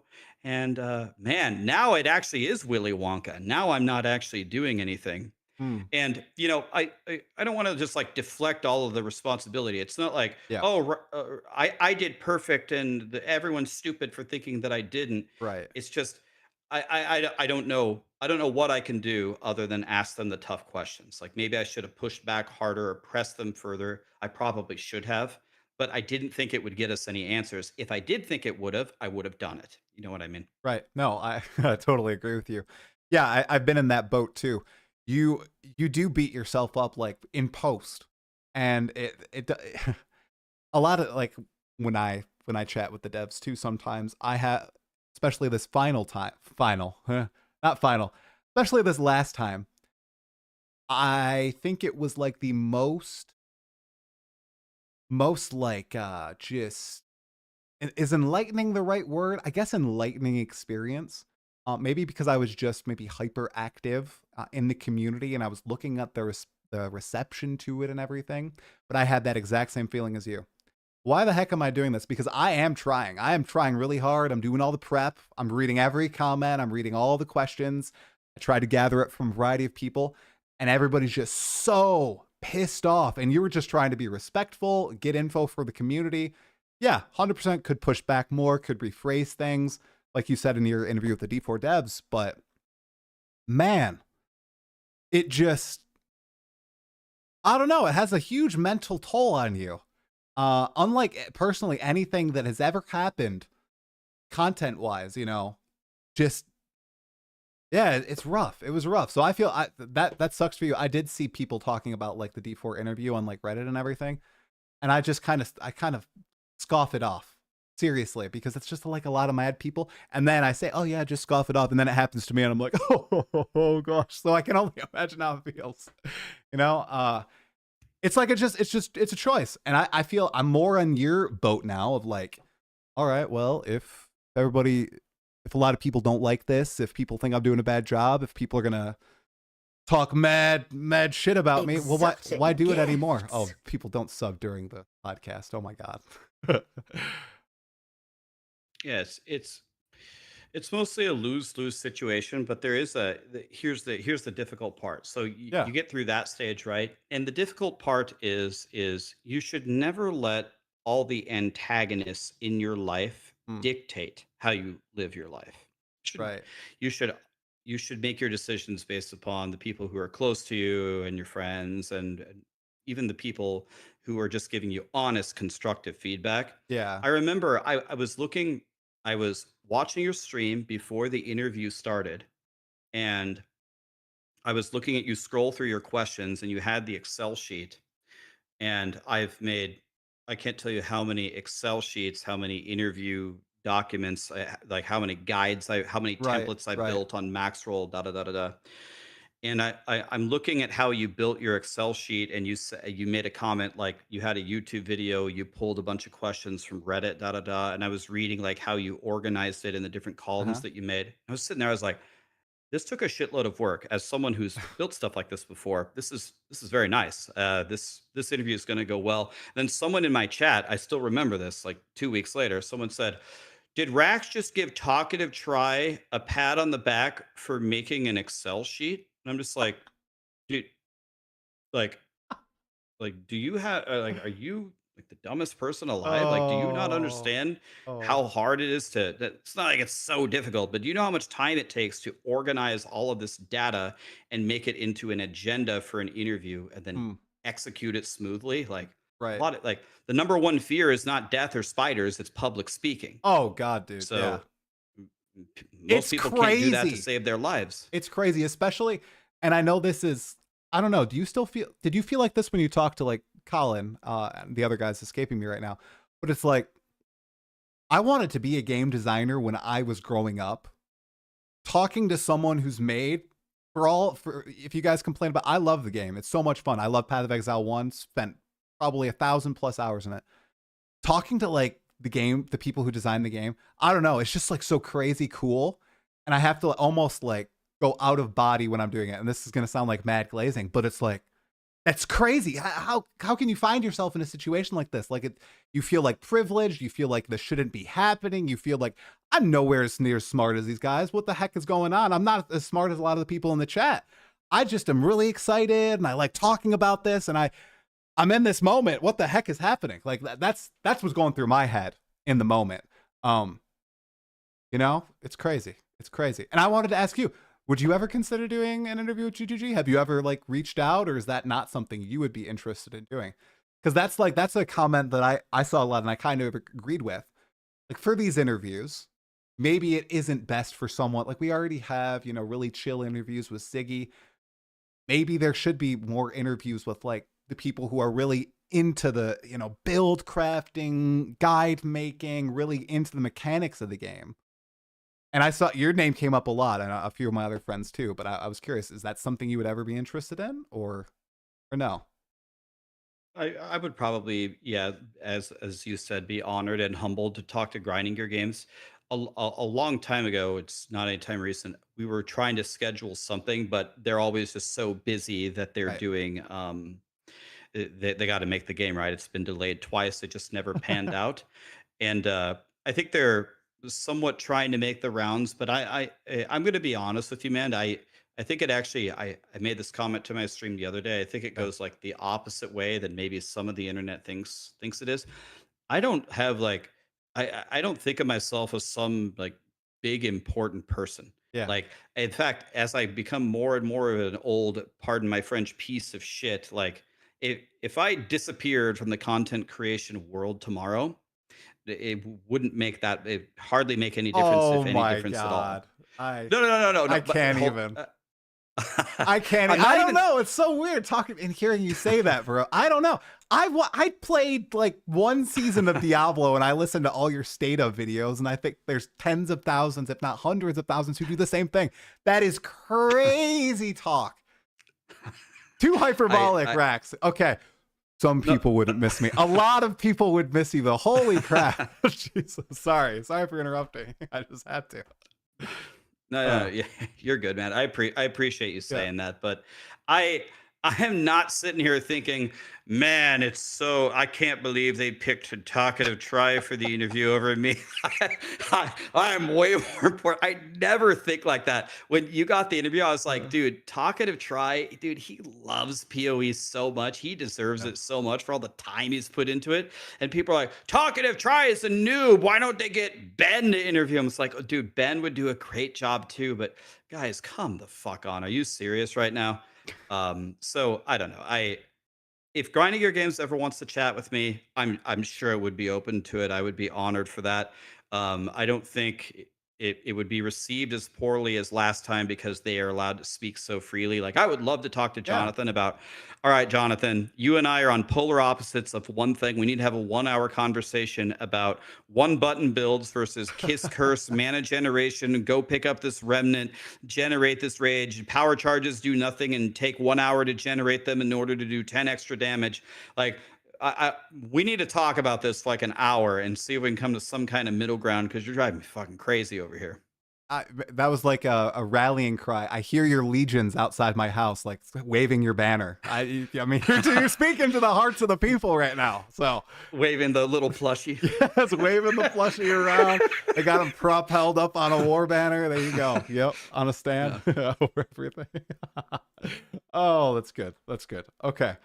What else? What else? Okay, yeah, I want to do it in the actual video too. Right after that interview, 2 hours after, I get a text from my dad. Okay, and my dad, bigger PoE2 player than me, and he texts me. Okay. Just saw Rex's breakdown of your interview. It was really good, and I'm like, my wife is like, he didn't watch it. He watched Rax's breakdown, and he misspelled Rax's name and everything. But I don't know. It's just. It was so surreal to see that. It was so fun. I had to send it to you immediately after. I was like, this is crazy. Okay. So I'm honored that your dad watched it and that he chose my interview or my summary over your interview. That's I guess I'm the favorite son now. it is true. It's kind of the same thing. Like if I can just do it one more time, like the past question, bro. All I do is I just listen to the interview and I just write down what was said, and then I say what was already said, and I put it on YouTube. I mean, I don't know Yep. why anybody is proud of me. That is something literally anybody could do. True. I don't know why I get. I used to do that all the time. Big videos, man. And it is nice. It's just you're chilling, you just listen, you write down, you make a Google Doc, and then you like just highlights. You just do it in like a calm way, and people are like, "This is amazing." So, Yeah, I which don't it know is. if people like it, but I listened I don't to know why it. I get any credit. I listened to. I was working on it. I was like, yeah. That I think that is what was said. Yeah, that's correct. Yep. So I literally watched it. So it was good. I do it. It's exactly that. Yes. Yep. That is what I said. That Yeah, is an hour correct. ago. Oh, very good. Very good. Yeah. Oh man. Okay. Oh. I know we talked a little bit about Diablo 4. I had one like topical question. Paladin, like I've just been hearing mad praise about the Paladin, dude. Like I've had people saying, "All right, you're not feeling PoE2 right now? Go check out the Paladin, man. It's actually really good." Did you play it? I think you did on launch day, and then you swapped to PoE2. Was it any good? Any thoughts on that for anybody out there? I thought it was excellent. It really was. It felt very paladin-y. The hammers were frying, the zeal was frying, the righteous fire, like the holy burny stuff was there. Yeah. They did a good job. It's really fun. It's worth I think it's worth like you said you're gonna play Hollow Knight and you're gonna say Yeah. you're gonna play Baldur's Gate 3. Yeah. I haven't 100 Baldur's Gate 3 yet, but I'm very far in that game. And I did 100 Silk Song. Oh, Those are nice. amazing games, but that's like a mega time investment for both. They're Oh, you both huge games. For So 100 if of them, you think? Well, yeah, I mean, I guess they're huge games, even if you don't Even if I don't. 100 them. Okay. 100 Baldur's Gate 3 is insanity. Like Oh, that. 100%. I took yeah. That like Hollow Knight has different endings, and I don't mean like, oh, do you go in door A and you rescue the princess, and B, Bowser eats her. I mean like entire game opening endings. Oh, So wow. Okay. and Hollow Knight's challenging. Like I don't know how confident you are in your gamer skills, but prepare to be torn a new one when you play Hollow Knight. My There's biggest gonna be exposure to Souls-like games is your 1 hour plus review of Elden Ring from like a year and a half ago. I'm pretty sure. I'm so bad at those games. So I'm ready for it though. I played Clair Obscur earlier this year, and it opened my gaming eyes. I just had enough time, and I'm like, you know, if I'm not enjoying this PoE2 league, if the Gardener build doesn't hook me, then I'll just play some games on my backlog that I've had a lot of recommendations. And yeah, Hollow Knight was one, and then Baldur's Gate 3, like my entire family has been saying, you need to play this because I played, BG1, BG2, played Neverwinter Nights. I was like playing CRPGs. That was what I played when I was younger, and I just didn't have Baldur's Gate 3 came out right when my second kid was born, so I didn't really have the time. Now I'm like, oh, okay. Well, I got maybe some free time late at night. I can chug through it, but I know it's big, really big. Did you finish the game or just just didn't 100 it? No, I actually just ran out of time. The Oh, PoE 1 league started. right. I got it was like 65 hours in, and I'm not even close to done. Okay. Uh Baldur's Gate 3 is, by the way, Claire Obscure, you played that game. I thought that was one of the best games ever. Insane, Yeah, man. yeah. If you're gonna play Claire Obscure and Hollow Knight, Silksong, and Baldur's Gate 3 in the same year, that's gonna be That's a a good year. memorable year of gaming. That's Yeah, a good year. that's Man, if I can, I have a little bit of time off. Maybe kids will sleep better after playing a ton with toys. Because Claire Obscure was one of those games where I sacrificed sleep. I was like, I need to continue playing. I need to see how the story ends. Oh, that was the first single player game I'd played in, like a decade to completion, and whew, that was good. It was very worthwhile. And now everybody in my house listens to the soundtrack all the time as well. So the it's great. nostalgia kicks in. Oh yeah. Yes, the thing about Baldur's Gate 3 Hmm. is I would make sure that you play that when you have like maybe now the league just came out and you say you're going to play another 5 hours and you're done. Maybe you go Baldur's Gate 3 first cuz you're going to need months Okay. to gnaw at it. It's Big. it's absurd how much content there is. Okay. Maybe I'll take a knock at that then. Okay. Baldur's Gate 3. All right, and then there was one other thing, Raxx, that I wanted to talk to you about. Okay. Let's go. Did you hate tacos now? I thought you love tacos. You hate tacos? Where do you get your information from, Talkative? We need to check your sources here. Chat told me you hate tacos. But my memory, I mean, I listened to our pod a few days ago. I thought we were talking about how you love Chipotle. We were bonding over that because I got obsessed over Chipotle during PoE2 early access release. I was getting a burrito a day from Chipotle, so for a few weeks there. This guy knows. Dude, holy crap. They were good. I have swapped my fast food though. I was curious if you are still getting the same stuff, or have you swapped up your taste? So I've actually really don't eat that much fast food anymore, believe it or not. I make tacos all the time. I Holy still crap. Okay. Yeah. What kind of tacos? I have a pretty simple rule. Any taco except for a fish taco. No shrimp, none of that crap. I hate fish. Ooh. I like almost every food in the world, but no fish. People are like, well, what about sushi, Raxx? No. Like, I don't want any fish, but any other kind. Carne asada, al pastor, carnitas, chicken, anything. Whoa. All of them are You the have the best. pronunciation down. Holy crap, man. Nice. Very nice. That's good. Half of my family is from Mexico. I'm half Mexican. My father was born in Monterrey, Mexico. Oh, can you speak Spanish fluently? Yo puedo hablar más o menos. I can speak kind of. It was a huge miss. My dad should have only spoken Spanish to me when I was a kid, and then I Right. would be fully fluent. He should have never Exactly. spoken English to me. Yep. I can speak. I can speak enough to get my point across. Right. Good enough to travel and stuff. That's my mom. She's from Germany. She moved here when she was 18, and she speaks full German still. Never spoke to us as kids. I could be fluent in German right now. She didn't do it. She only said Scheiße instead. She like cursed in German. So the only things I know are swear words in German. That's it. Nothing else. I'm pretty sure that's all there is, though. Yeah. Swear words. I built Maxwell on Discord with a bunch of Germans. I'm pretty sure it's just a bunch of swear words. Just a bunch of swear. They sound really vulgar, like all the words. I mean, when she's talking to her sister on the phone, it's crazy. Like it sounds very. It's like two ends. It's like extremely serious or extremely vulgar and aggressive. Like the two ends that I usually get from my mom. Very powerful language. So, yeah. The inflection is very serious. Yeah. Okay, well, good on you for not getting fast food a lot. I thought we were going to have an in-depth chat because I swapped fast foods. I guess not like I've forgotten. We can talk fast food all day long. Okay, all right. I don't know if you have this in your area or not, but I swapped from Chipotle to Pita Way. Are you aware of Pita Way? Is that where you are? Maybe anybody I've Pita never Way heard. fans? Okay, it's Is this even a Mediterranean. real place? Did you just make this place up? No, it's real. It's real, and it's a I'm franchise. Googling it. Okay, all right. Pita Way, dude. Holy crap. Mediterranean grill, huh? Mediterranean grill. It's like a create your own bowl or sandwich, and they have the freshest ingredients. They cook like the chicken right in front of you, right off the grill into your plate.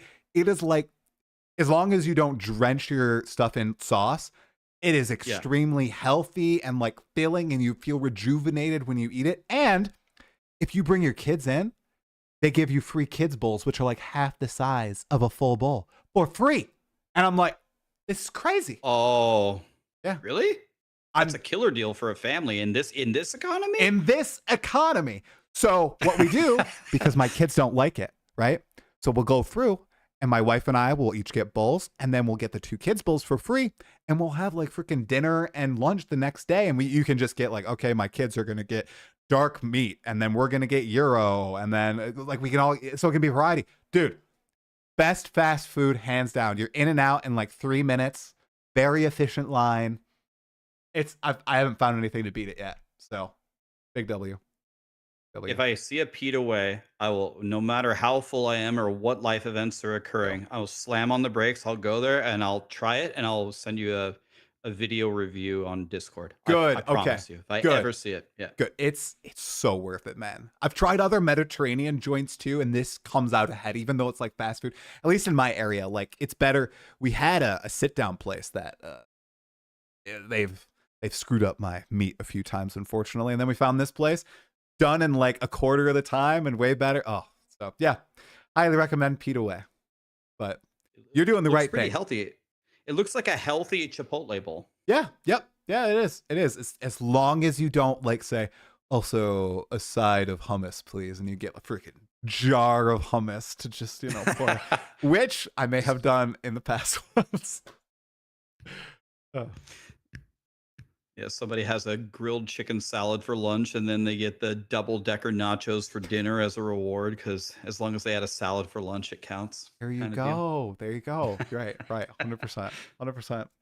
All right. Well, Raxx, dude, it has been so fantastic talking to you as always, man. Thanks so much for coming on the pod. Was there anything else PRE2 or otherwise that you wanted to chat about?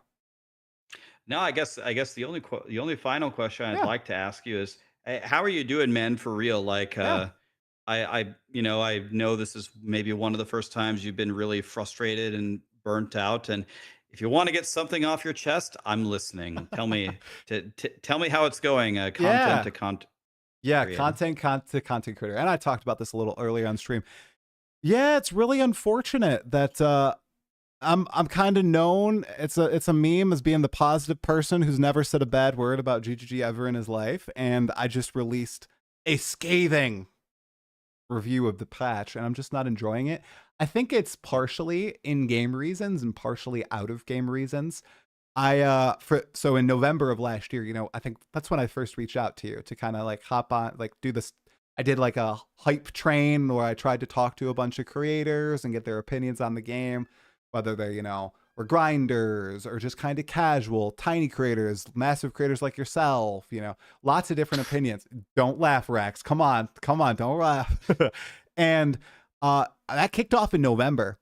And I don't know if I ever said this publicly, but I told like my wife and myself, all right, you're going to grind. You're going to grind for like a year, because I also have a real job. So I do this like on the side at night or on weekends, or I say, okay, sweetie, I got to go do this news video, or I got to get ready for this, right? And I have ground for like a year side by side.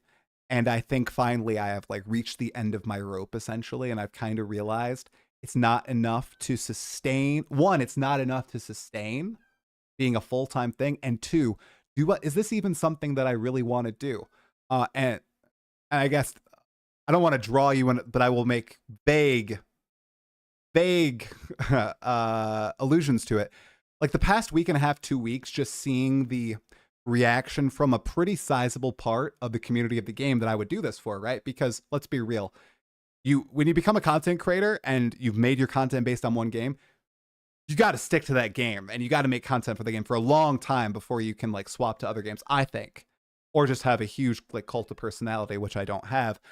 After seeing like how some people think about me in the community very publicly, uh, I'm like, I don't want to hinge my personal, my family's success and safety on that. Is crazy when I have a stable job. I'm making more than enough money. I have health care. I have all this stuff going for me. Why would I take the gamble for something that I would love to do, you know, and risk my family? So I kind of had all those realizations in the past like 2 weeks leading up to the patch, and then I don't like the patch, and then I'm like, oh my god, now I'm gonna have to release like a negative video, and I've got 800 videos on my channel, and none of them are negative. Like a crazy string of events here. So I guess I'm doing okay. I did a lot of introspection, but I definitely am in like kind of a little bit of a sucky situation just for the channel, right? Because it is, I feel like a lot of people really see themselves as wanting to do this, and I did for a long time too, but I kind of had that realization like this would not be a good idea for my family or myself. Probably I would probably get burnt out even more and even more jaded than I already am. So okay, that was my big tirade. Yes, that's how I'm feeling right now. Thank you for asking. So, can I give you some words of encouragement on some of the Yes. things that you just said? Yeah, go for it. So, the sequence of events that you described, Yeah. almost identically, like the situation's a little bit different, is something that I went through, like exactly the same thing about 2 years ago. So, when I had my 55 level 100 characters, and I was sitting there, and I had made the promise to blast this Diablo 4 game for a long time, and a lot of people thought of me as the Diablo guy or whatever you want to call it. Um, I was sitting there with a realization of like this isn't sustainable for me because I'm just not happy and it's not worth it for me. Mm. And as you alluded to, becoming a variety Andy or whatever is the death of any Right. channel. Like Right. you might as well just hang it up. It never works. Um, and then what I ended up doing is just out of nowhere, I just stopped playing Diablo 4 and I just fired up a stream and I started playing Last Epoch. I never played it before. It hadn't even been released yet. I'm like, I'm just going to play this game. And you would be surprised how many of my audience it's not even like my audience was wanting me to not play Diablo 4 or they weren't wanting me to play Last Epoch. It's they were wanting to see me like happy again. Like they want to see Yeah. me like they see the fatigue and they see that things are weighing on you. Unless you're the greatest actor ever, you really can't hide it. And Yeah. they just like the core audience that you have, they just want to see you actually having fun again and gaming. Hmm. Then I started playing PoE 1, and I started playing PoE 2, and then I played Claire, then I played Hollow Knight, and then I played Baldur's Gate 3. You're literally going through the same Yeah. midlife crisis questions in your head, da da da da da. But the thing about it is I think a lot of the things that you are like, I think of it like in Mario, the original Mario game, the guy above you with the rain cloud that follows you Yep. around the level that Yeah. just throws Yep. bombs at you the Mhm. whole time. It's like you have that above your head where you're like, okay, I've committed to do my job and the content creation for a year straight, and I'm going to do it. And I'm the positive guy, and I have to make this many videos, and I have to do this many interviews, and I have to prepare, and I also have to take care of my family, and I have to do well at my job, and I can't let my job suffer at all because that's the main thing. Da da da da da.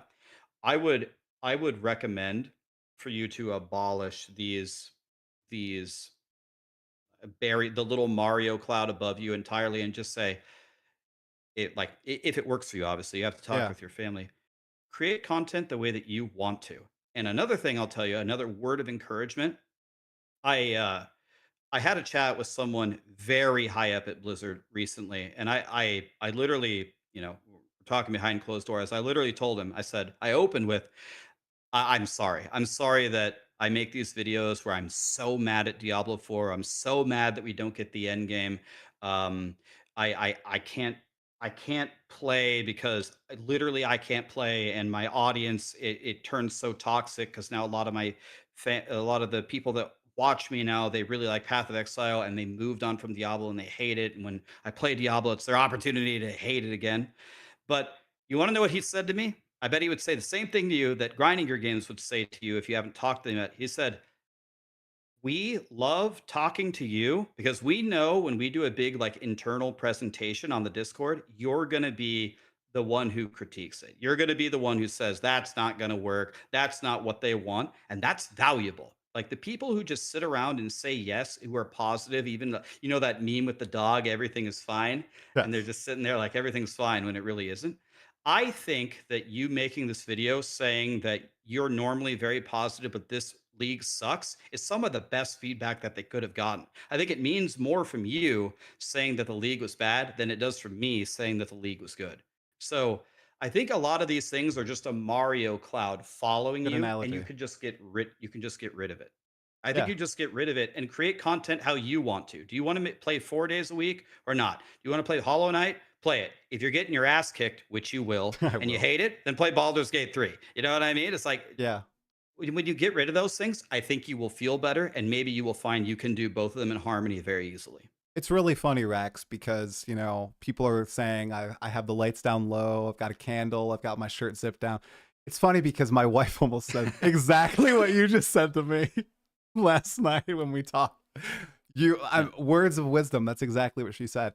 Not using the Mario analogy, but like just if it's too much and you got all this stuff swirling around you, take a step back and just truly focus on just what you want to do.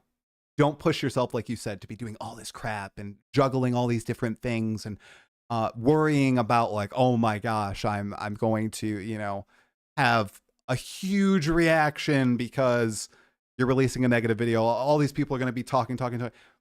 It it's good. It's good advice. Good advice, and I thank you for that. I have I have one question to ask, I guess, on this, kinda, and I was talking about it a little bit earlier. I wonder if I'm sure you have experienced this now. Before I was, creating stuff, I was huge participant in the community just as like a player, right? I was chatting on boards and forums. I've done that since like the earliest days of me being able to use the internet. Probably my parents didn't like that. Although, I didn't frequent like bad places. I was like on the Dungeons and Dragons online forums. I had like thousands of posts on there typing about it, right? I like interacting with the community. And now, literally everywhere I go, I'm like I'm like gun shy that there's going to be a bomb that like just hits my head. Like I know that people say, oh, okay, don't let it affect you. Well, the way I do that is like, okay, if there's going to be a thread, if there's a thread that says talkative try, don't ever click on that. Don't do it.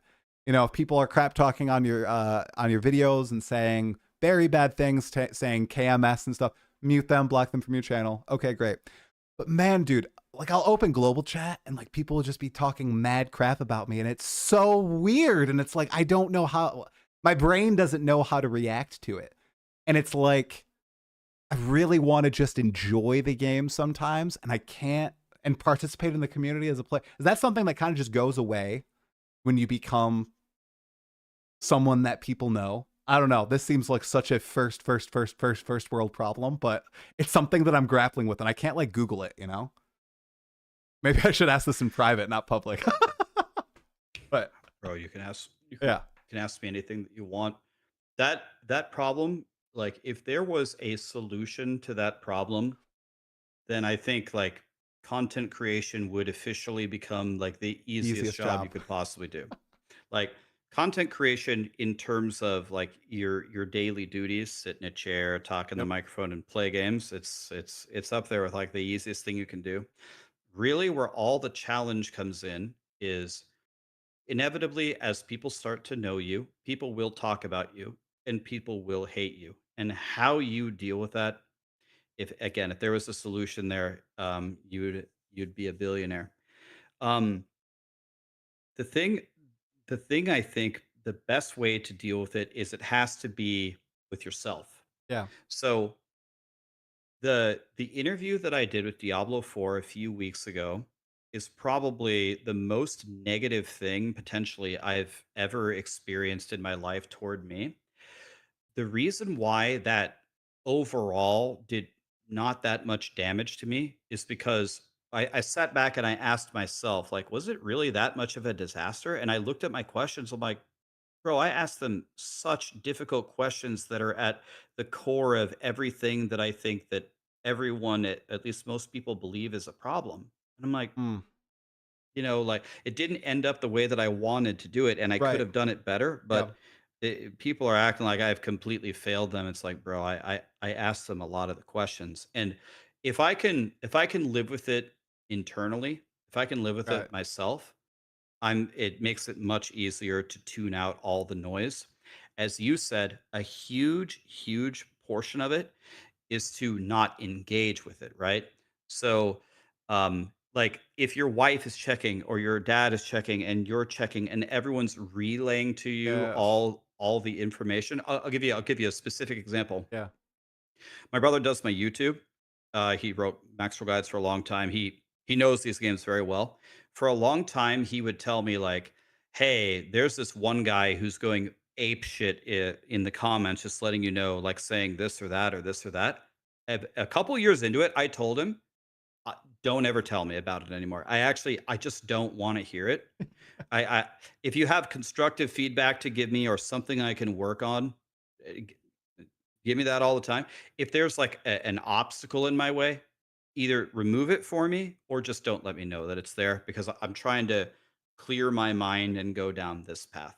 Right. So, overall, I would say there's no magic solution, but definitely don't engage with the people just talking shit about you. It doesn't mean ignore Yep. constructive criticism, and don't Right. have people feed it to you either. That's a good piece of advice because people definitely do that. Do that, unfortunately. Uh, I'll tell them to just knock it off and seriously knock it off this time. So I think you're really on point about the internal stuff, which is why I'm glad the past few days. This sounds so silly that I'm saying it out loud, but I literally took a lot of time to just sit and think. No phone, no external things, like just sitting, after people have fallen asleep and I'm just thinking about everything. I feel like that's so important and I've done that so infrequently as of late. It like I I was going too hard. And I think I neglected myself and my family for a while there. I remember I went on an energy drink spree. Bad idea. I drank like 4 energy drinks in a day once. And then I was like, bro, Damn. okay, stop. What do you do? If you are on fumes, quit it. That was several weeks ago. I haven't had an energy drink in 2 weeks. Woo, 2 weeks clean. Let's go. Um, Let's go, dude. right, I know. So I really feel like a lot of it is internal and and I've had great advice from like so many people have like reached out and talked to me and helped me and I'm so thankful. I don't know, this time these past 2 weeks it really like hit me hard and I'm glad I've taken the time to just examine everything and kind of make these decisions and then talk to you about it, talk to the like community about it. Everybody's been very, very nice and helpful. I appreciate the fine words, man. I do. I really do. So, These very life kind. inflection points, they feel Yep. pretty bad when you're in them, but it's also an opportunity to come out with the light at the end of the tunnel on the other side, right? So Yeah. you're probably going to be a lot happier after this. It's going to be a 100%. good thing. And hey, it's like right around the new year, so you can really build. Oh, new year, new me. I'm making the change now. I'm none of that. All right, I'll do it on January 1st stuff. No, no, no, no, no, no, no. It starts today, right? So, yeah, man, this has been fantastic. Your internet appears like it's gonna kill itself right now. It can't stand me anymore. So, what you gonna have some tacos Yeah. for dinner, or you already had tacos? I haven't eaten it all today. Oh my I'm going to god. go eat some tacos and yeah, just relax and get ready to blast again tomorrow. We go again. All right. All right, Raxx, thank you so much. Everybody in the live chat, everybody watching the VOD, I'll put Raxx's information below, although I'm sure all of you already know who he is, especially you, Dad. This one's for you, all right? All right, Dad knows who I am for yeah, sure. Raxx is the favorite son. All right. Talk to you guys later. Thank you again, Raxx. Have a great one. Goodbye. Have a good stream, buddy. Thank you. All right, thanks, Raxx. I'll chat with you later, man. Thank you so much. Seriously, go have some tacos for me, okay? Taco time. Later, dude. All right, see ya. Bye-bye.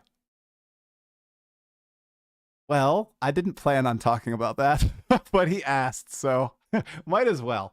When in Rome, or talking to Raxx. What do you guys think? Do you guys like was it a good pod? WL, I ask it as always. WL, you guys.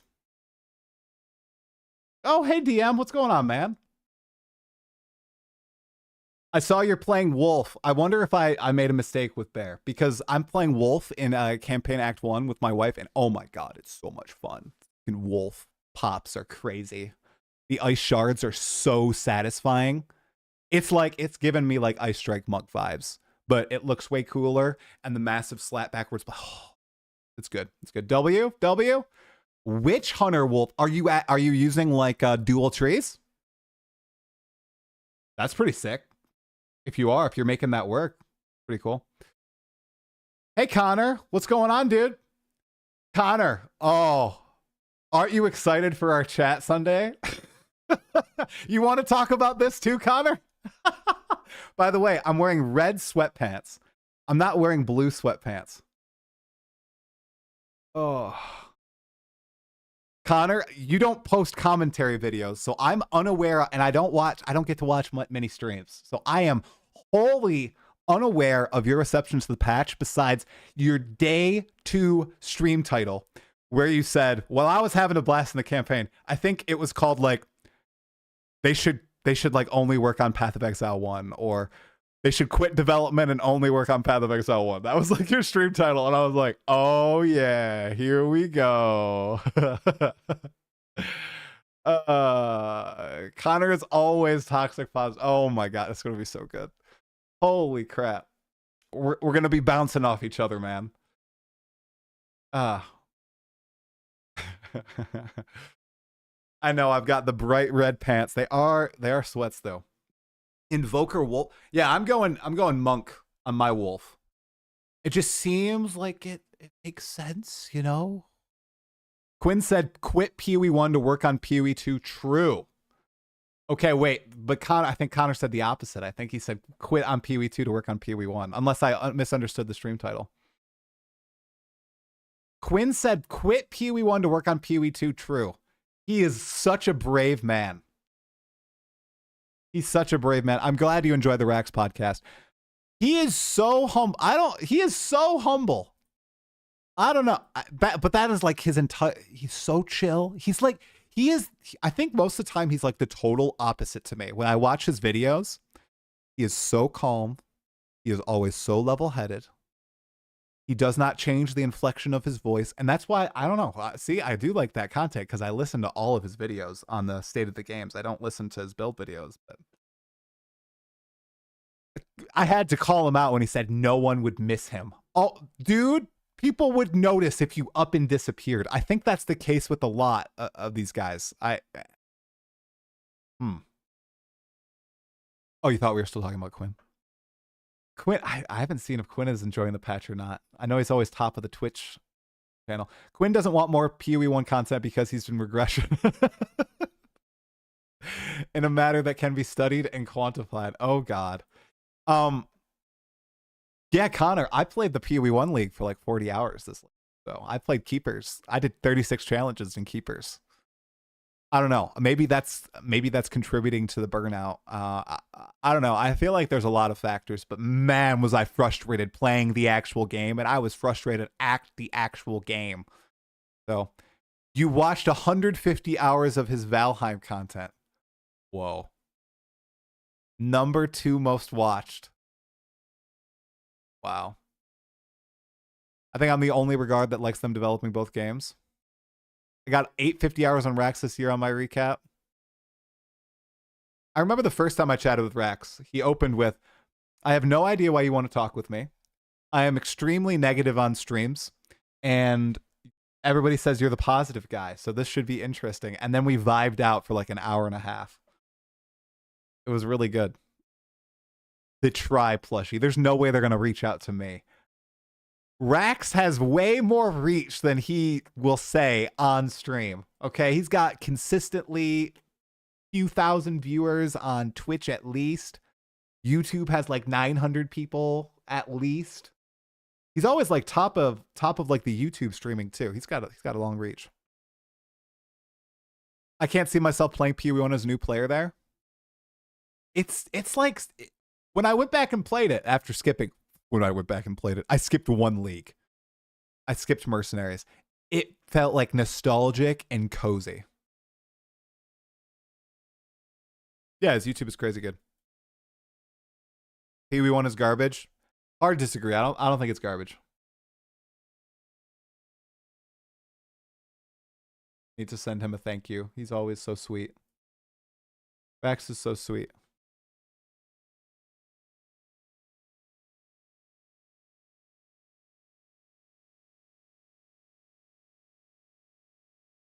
Kiwi would be so much better with a more gradual learning curve.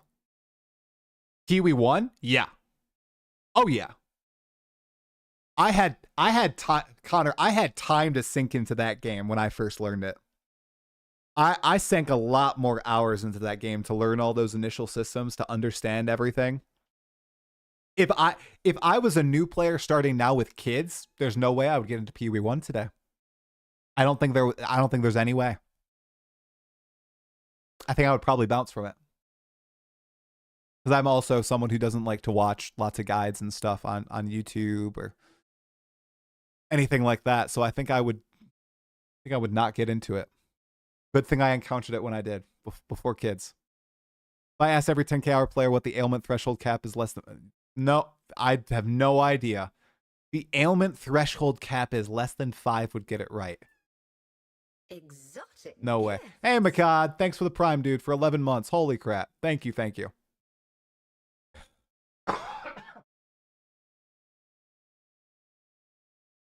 Zero or one devs would get it right. I'll tell you this, try a lot of new games coming out next year, and people won't be looking toward PoE 2 unless you're a diehard PoE fan. I don't think that's true. I think a lot of people will be enjoying it. I think with seasonal games, it just hasn't happened to me. I mean, with PoE 2 is not that old either, I guess. It feels older than it is. I think a lot of people get burned out on these seasonal games, and it will happen to a good chunk of people. Maybe people have played 0-1, 0-2, 0-3. They're burned out at 0-4, like me, kind of. I think it's bound to happen. I think very few games, like PoE 1 for me was one where I didn't skip really seasons for years on that one. So, like when I played Dota 2, I would commonly take breaks. When I played Guild Wars 2, I would commonly take breaks. And these are all live service games. So, I think PoE 2 will have a big audience. I think this particular league was a little bit of a stumble, just personally, especially with the mechanic that, as Raxx, I mean, Raxx is 100% right. I was one of the people who was like, this is going to be amazing. This is going to be a huge supplement to the end game. You're going to be interacting with it all the time. It's going to have great rewards. It's going to have great content. And the Druid's going to be like, great. The Druid's going to carry the patch. End game's going to be fine. I was fine. I was pretty much fine with the end game before. I killed Arbiter. You know, I'll be hooked. No. I was totally wrong. I was wrong. Sometimes you're just wrong. I was wrong. I didn't bother doing prophecies that one league. It's fine. I've been playing since Blight 3.8. Dota 2 just released a crazy new hero. A frog with a guitar? Is that real? Really? They released a new hero? I thought they weren't going to have the Largo? 7.4 up. Bro, I haven't played Dota in 4 years. There's no way I'm going to log on to play. I haven't played Dota in 4 years. Maybe, is there a tournament going on? Dream League is going on right now. Maybe I'll watch some Dota, but I'm sure Largo's not in the patch yet. He has guitar hero mechanics. Guys, I can't play Dota. My kids will get up. The reason I stopped playing Dota is because I had to abandon games. Love the Druid, especially the Plant Druid. But this patch just isn't holding my attention as long as 0.3. I'll try the league mechanic after the changes. Might have a different opinion. Yeah. Anyone who is bored by PoE 2 but hasn't played hardcore solo founders really do themselves a disservice. Well, I'm gonna do that on streams. Probably just not tonight. But like I have a slate of pods, so I'll probably do a hardcore solo self-found playthrough on my Wolf Monk. I'll stand by it. The campaign was incredibly fun. Love the campaign. I think the progression there is great. Just for someone like myself, guys, I saw a lot of people say, even I said it, I rushed through the campaign. I didn't rush through the campaign. I was chilling here on stream, like crafting stuff, reading dialogue, you know, effing around. I did it in about 12 hours. It was very chill. I made my own build. Just when you... Uh-oh. When you get good at the game. I'm just kidding.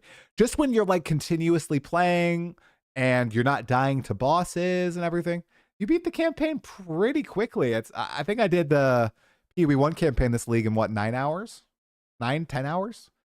So I basically did the PoE2 campaign in the same time on a non-beta build.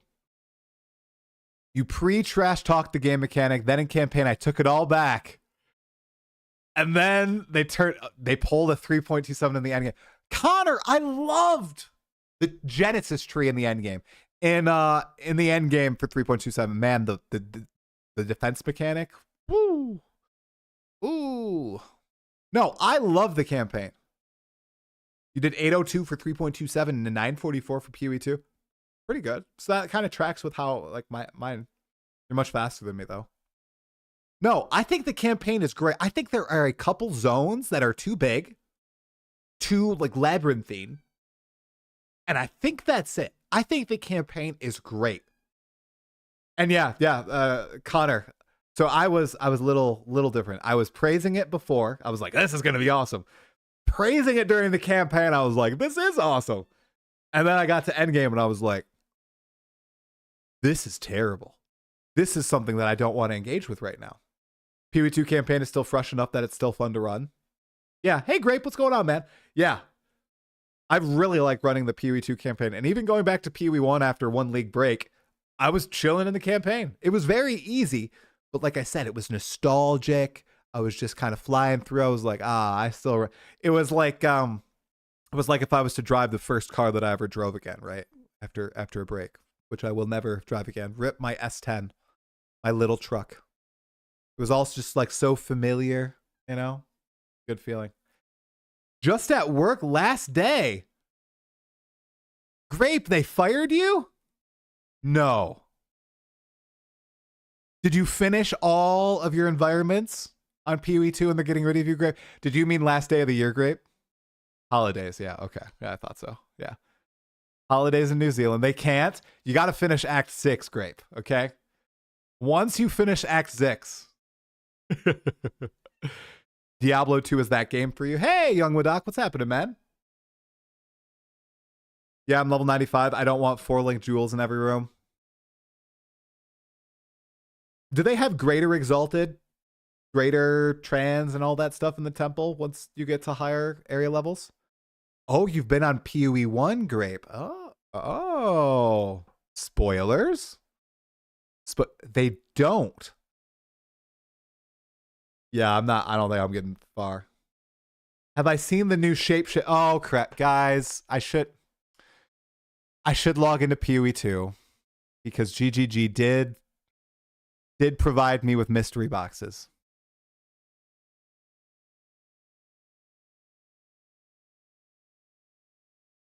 And there are some cool skins, even though I do not condone mystery boxes. If I am getting free mystery boxes, hey, let me unlist my video right now. Let me go unlist my negative video. Okay. I'll relist it after I gamba. Okay. You made the box of the mystery box? Okay. I'm not a sellout. Guys, hey, let's chill. Let's chill. Don't go that path. I won't ever buy mystery boxes. Well, last league I did buy mystery boxes. And actually, I have supporter pack points, okay? I would never spend real money I will only use points made by supporter packs to buy boxes. I would never, ever recommend that you spend real money on boxes. And I have said this every time that GGG gives me boxes. This is a hard line. I just redeemed the boxes. All right, guys. I bought like 25, but they all cost a Weta. Ah, there you go. That's the way to do it. On sale. All right, I'm going to switch. I had the code on screen, Omega Cybers. I didn't want to leak it like I've done with supporter packs in the past. I made a negative video. Can't play anymore. Sounds like a gambling spot. Hey, Slippery Jim. What's going on, dude? It is okay. Is it gambling? You get it. You get all the boxes eventually. It's not actually gambling. It's ethical gambling. My wife loves slots. I can't stand gambling in real life. I cannot stand it. I hate gambling. The most depressing thing, one of the most depressing things in the US is going to a casino. If you've been to a casino in the US, you know what I mean. It's a bunch of lights and old people or very young people blowing their money. It's the worst. It's the worst. No, That's Loco. Don't go to the casino. I do not condone. All right, we're good. All right. I believe there are no shape-shifting skin. Oh my God. Holy crap, what? These lizard skins? Oh my.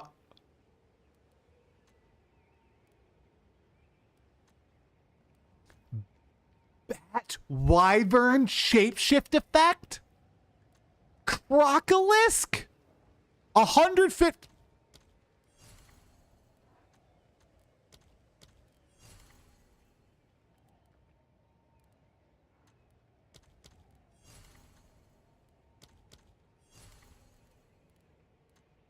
It's done. I bought them. I bought them. All right. Where are we? Where are we? This is like the absolute... This is the irony.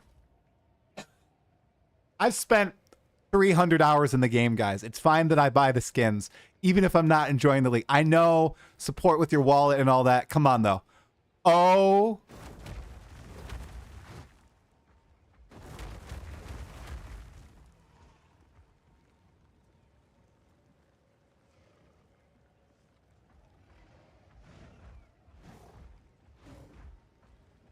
Holy. It even has a custom sound effect for the roar. Okay, this is sick. It has custom effects.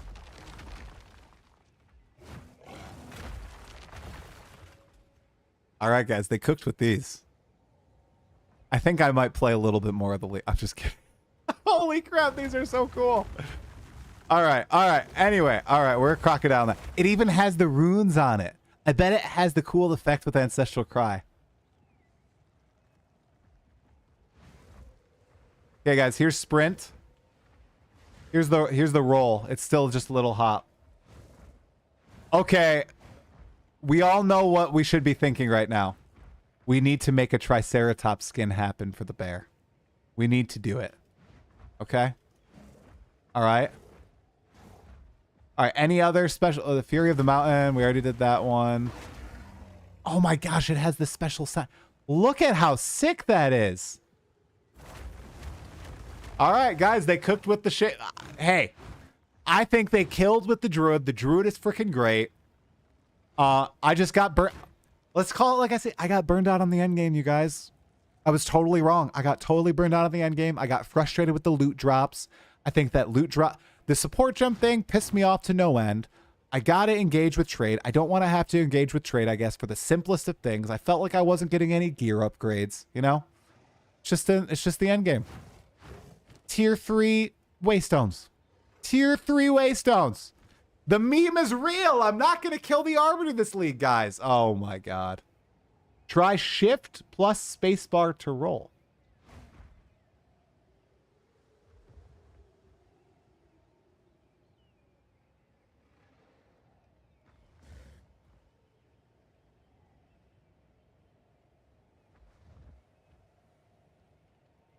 What?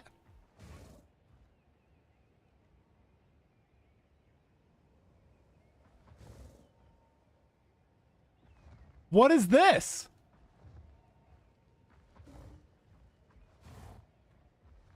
Does it do it on the base bear, or do you have to pay to get that cool roll? League saved. Right. When was this added? I'm holding shift and spacebar. All right, I think I got to play some more PoE2, guys, obviously. No, this is really good. What? When did they add this? Did they just add this patch? It was always there? There's a special role when you hold shift? How do you do this on PS5? That is a great question. Since launch? Man. Yeah, I guess I have not engaged with much. Only in hideouts in towns. Aww. Does the wolf do it too?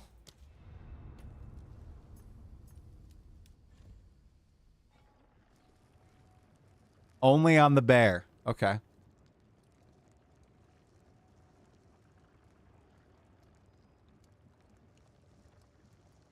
Guys, this doesn't change anything that I said, but it's still super cool. All right, let's look at this. Yo. Okay, what does the Spitfire look like? Okay. I still sound like a dragon here. That's pretty sick, though. That's pretty sick. This is so sick. Man. I'm glad that they didn't put these in the mystery boxes.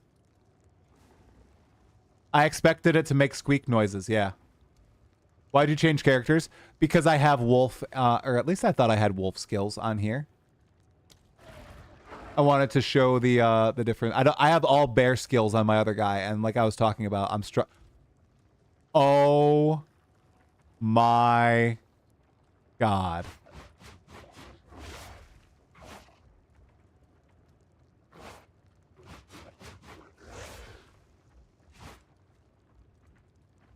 Its tongue comes out. The art, they cooked. This is so. Oh. They're in the shop, guys. You can just buy them off the shop. Look at the neck. Holy crap.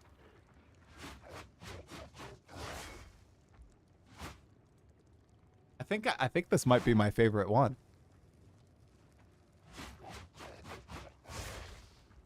Honestly, I think this might be my favorite one, guys. I mean, these are pretty sick, you guys. I won't lie. They're very sick. I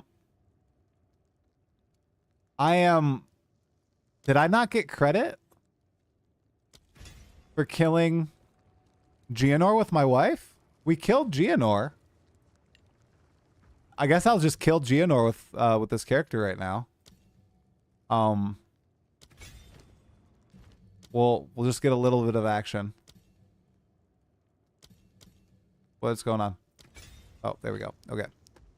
I will unsock it. There you go. Okay. Do I have any items on this? We're gonna find out. All right. Yeah. Let's just kill Geonor. Thought I killed Geonor with my what? She got the kill because she got the credit. Huh. Try before getting MTX. I'm done with PoE2. Yeah. Let's do it with our cool form. It's like under the main stuff. Wow, guys, this build's damage is pretty crap. This build's damage is really bad. I might actually like have a long Geonor fight. Look at how low the damage is with the character I was playing with my wife. Actually trash.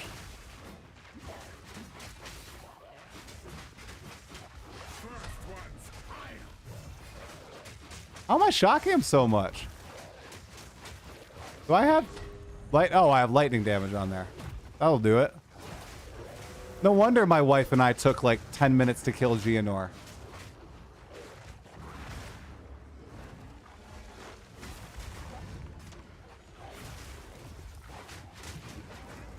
I blame myself. My build must be total trash. Oh! Man, that skin is just so sick, you guys.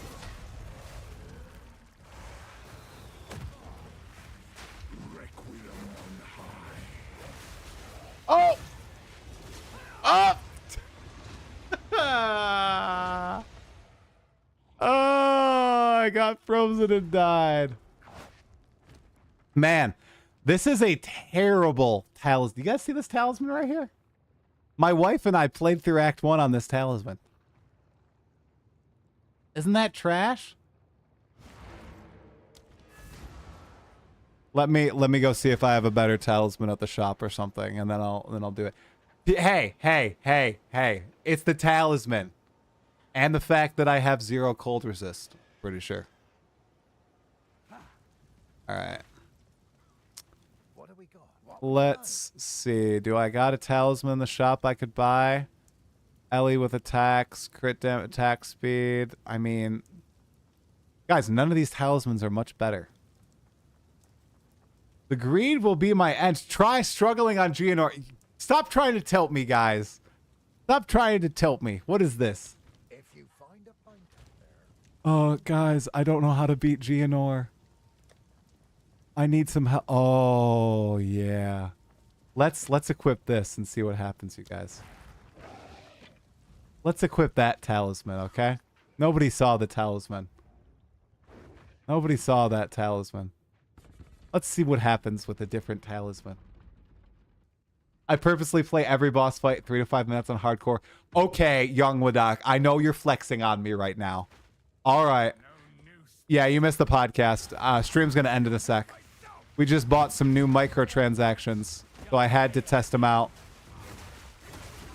in PoE 2. Should I just auto-attack him down? No, I should probably. Oh my... This is crazy, guys. This is crazy. This never happens. I one-shot Gianor on the new league, okay? I'm rusty, okay? I'm rusty, okay? God, this is insane. This is actually hilarious. Oh, no. It's all getting to my head now. It's so over. It's so over. I have it on footage. I have me one-shotting Gianor. Okay? It's real, guys. That's a lot more damage. But I don't have Arctic Howl, unfortunately.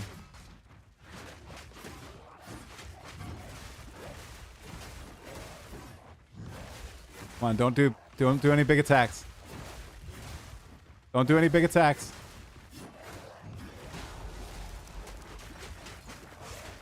My flasks are really bad.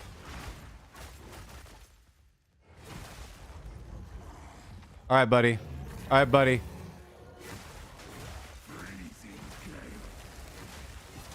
Come on. All right, I'm going to focus on dodging. Just going to focus on dodging.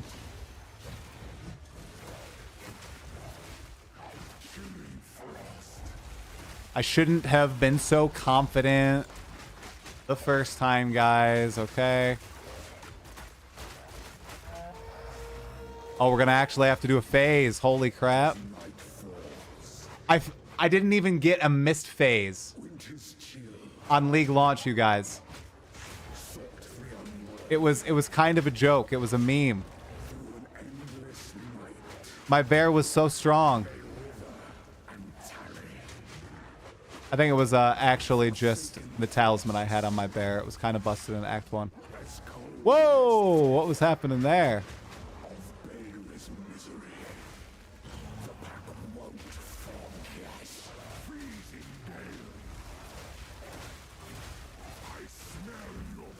Freeze him, freeze him, freeze him, freeze him. There we go.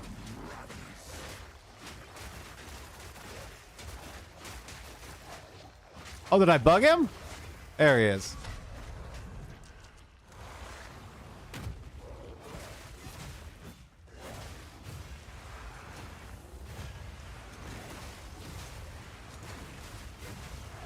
It's so over for Gianor, guys. I just had to lock in. Okay. Oh!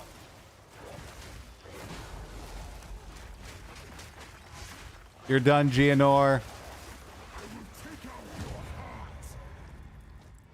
There we go. There we go. All right. I'm pretty sure that I killed him, though. With my... I'm very confused. Okay, now to do what I was here to do. We have some mystery boxes provided from Grinding Gear Games. Okay? They are in my cosmetics? Consumables. Ah, yes. All right, so apparently Grape made the design on this box, which is pretty sick. Look at that. All right. Was this PoE 2 Pinnacle boss? Let's say it was. Yes, it was a PoE 2 Pinnacle boss. Okay. We got 10 boxes, you guys. Let's see what we end up getting. Provided by Grinding Gear Games. I did not pay for these myself. Oh, sick. A Phoenix pet. Let's see what the Phoenix pet looks like, you guys. Very pretty. Perhaps a future shapeshift skin for the Wyvern, you know? Nice little pretty Phoenix pet. Okay. All right. Cool. Cool. Continue with the Gamba. Consumables. Open. Ghost Lance level up effect. Oh, okay, that's good. I can stack that with the Lunar Howl level up effect. So I can do double level up effects. How about that? Where do I set my level up effect? Extras. Extra level up effect. There we go. Because the Blood Moon is sick. So let's do... But I like... you can stack them. All right. We got both of them on. There we go. Okay. Okay. Okay. We'll have to see what that looks like. I can't really see here. Abyssal Quill Book pet. Okay. So we got double pets, you guys. An Abyssal Quill Book. What in the world? Oh. Oh, it's like Abyss Quill Book. It has the green trail. Okay. What's my thought process on building damage for bear? Jagged ground plus the slam. Running around in a circle rampage is what I was doing with Walking Calamity. It was doing crazy damage. I was melting, but I was only in tier 3 waystones. But I was like melting everything essentially. Weaving in between auto attacks. Oh shoot! I got an actual weapon skin.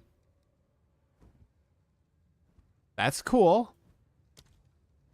That rarely happens. Actually see what it looks like. Okay, it looks kind of cool. It actually matches my current gear too. It's nice and proud. Newest patch removed stacking level up effects. Whoa. Wow, that's a nerf. Flesh Veil Marionette Helmet. Okay. Oh, whoa, was that actual flesh stitched onto my head? Oh. I got a beard now, too. Sick. Or is that my beard? Is that my character's beard? I think that's my character's beard. Yeah, that's the Druid's beard. Okay. All right. Stormborn gloves. The gloves are the tiniest thing. No one can ever see them. Stormborn. Okay, they look cool. They're nice silver gloves. Also, my shapeshift effects get rid of all these things. Alpine Plateau Hideout? They have hideouts in the mystery box?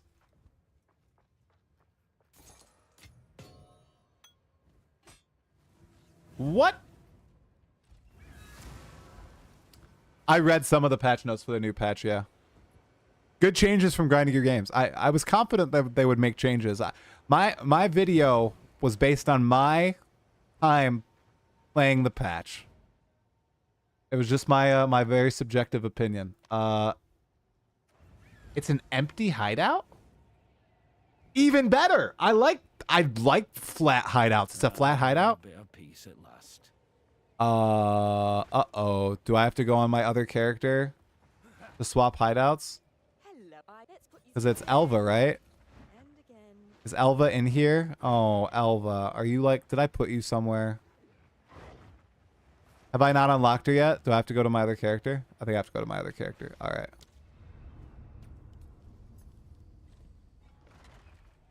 I wasn't sure they pushed that out before Christmas. We got the W. Yeah. Yeah, I'm glad they got it. I think it's the last. I think Grape said it's the last day. So I'm glad they were able to push it out. Looks like they did some buffs too to some of the shape-shifting stuff, which is cool. Anj will change hideouts. Okay. Just go to edit in the hideout and you can change without the NPC. I did not know that, Brad. Thank you. Some bug fixes to shapeshift. Did they fix Rampage's bug where it would randomly just stop? That'd be cool.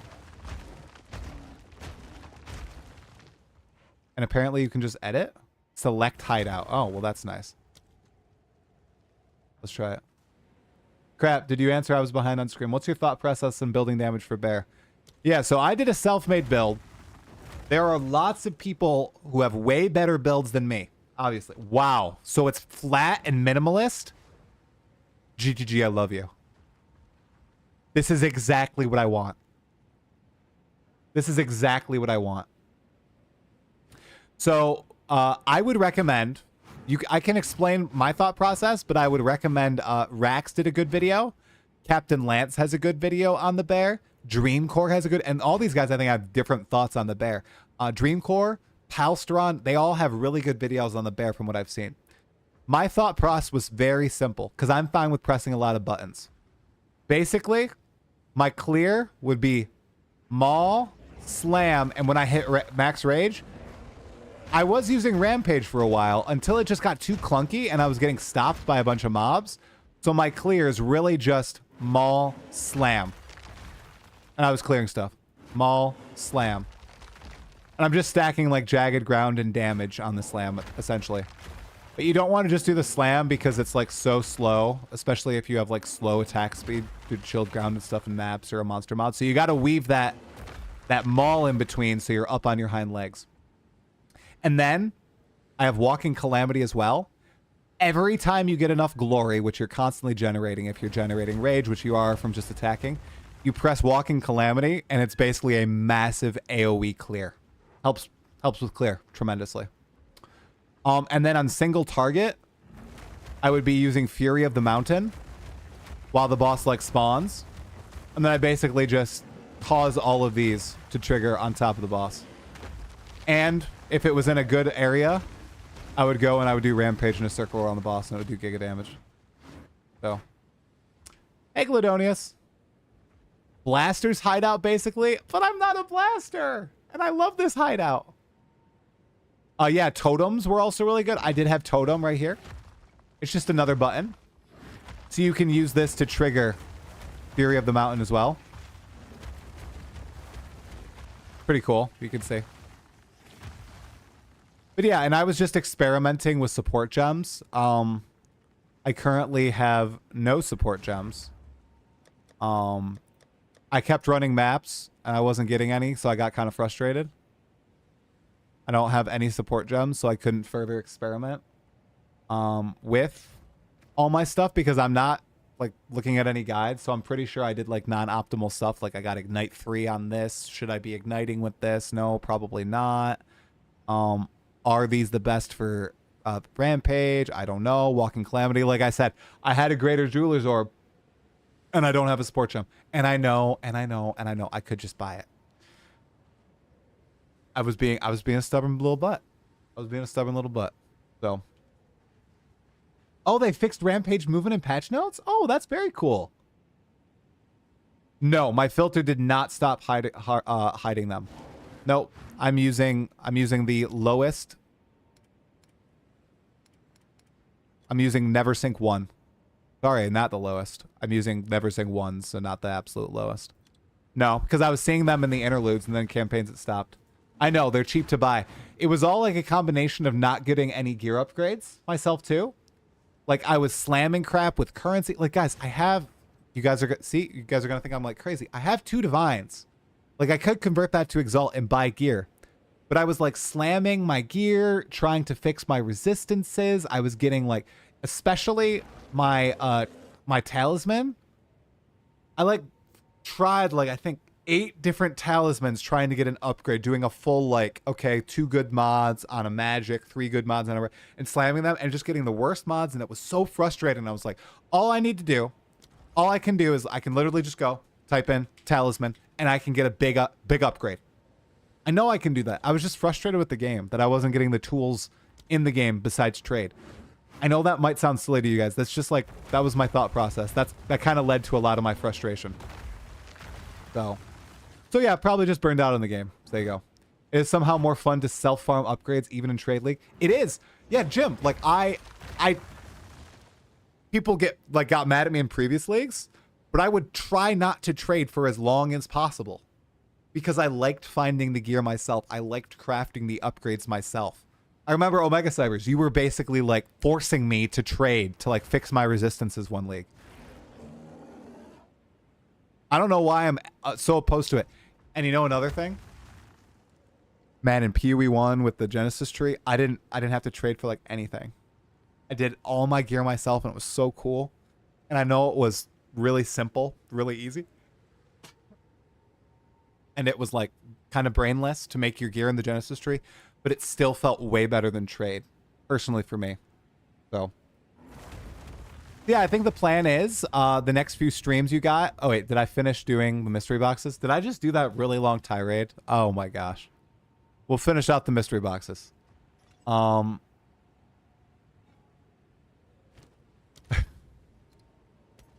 Okay. Okay. I'm doing my best to not Google anything. I've dabbed every league, but I'm yet to kill whomever the endgame boss is. So I just consider your first Uber Lab completion. Oh, very nice, Jim. Did you go Sekima or Trial of Chaos? Bronze Marionette character skin. What is that? Does that like change my... It's like the goblin? What is that?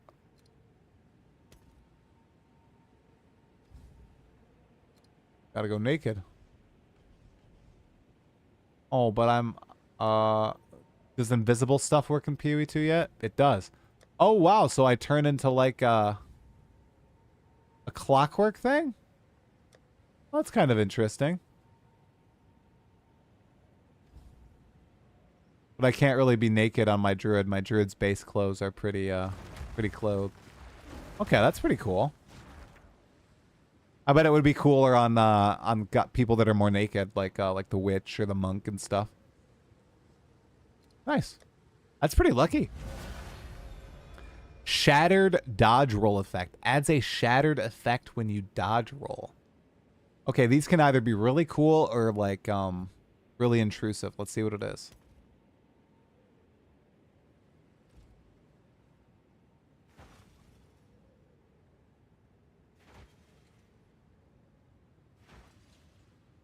What do you guys think? I like the sound effect, but I think the visual's too much. Keep moving. Oh, nice. That's cool.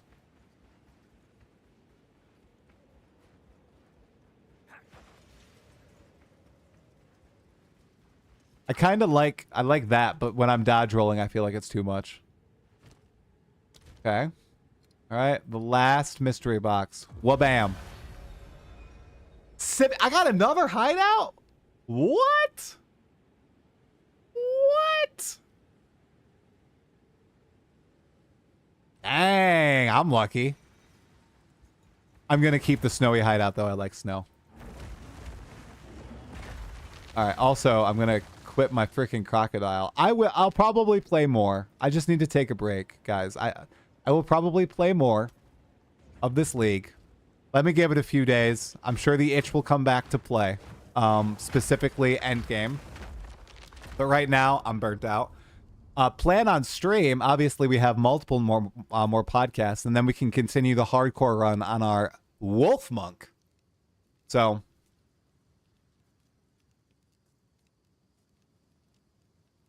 all right, guys. Everybody on YouTube, make sure like the video, subscribe to the channel if you haven't already, and thanks everybody on Twitch and YouTube for tuning in. Yeah, a lot of like IRL stuff. I don't know.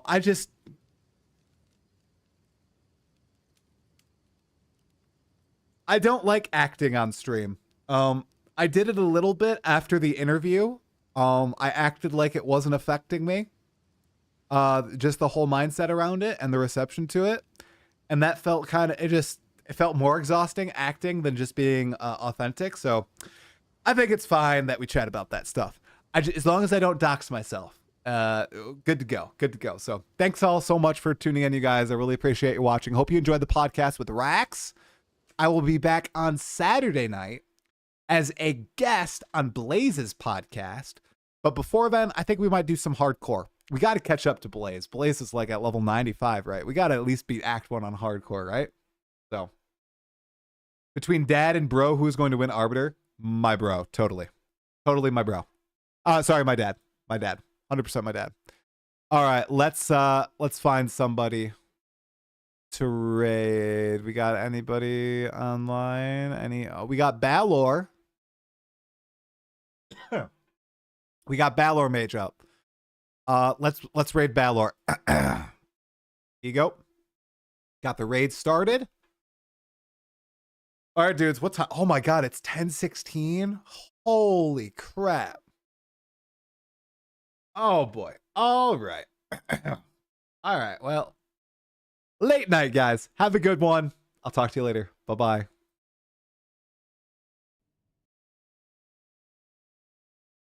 Ooh, that's late. That's very, very late. Yeah. Oh, bye, YouTube.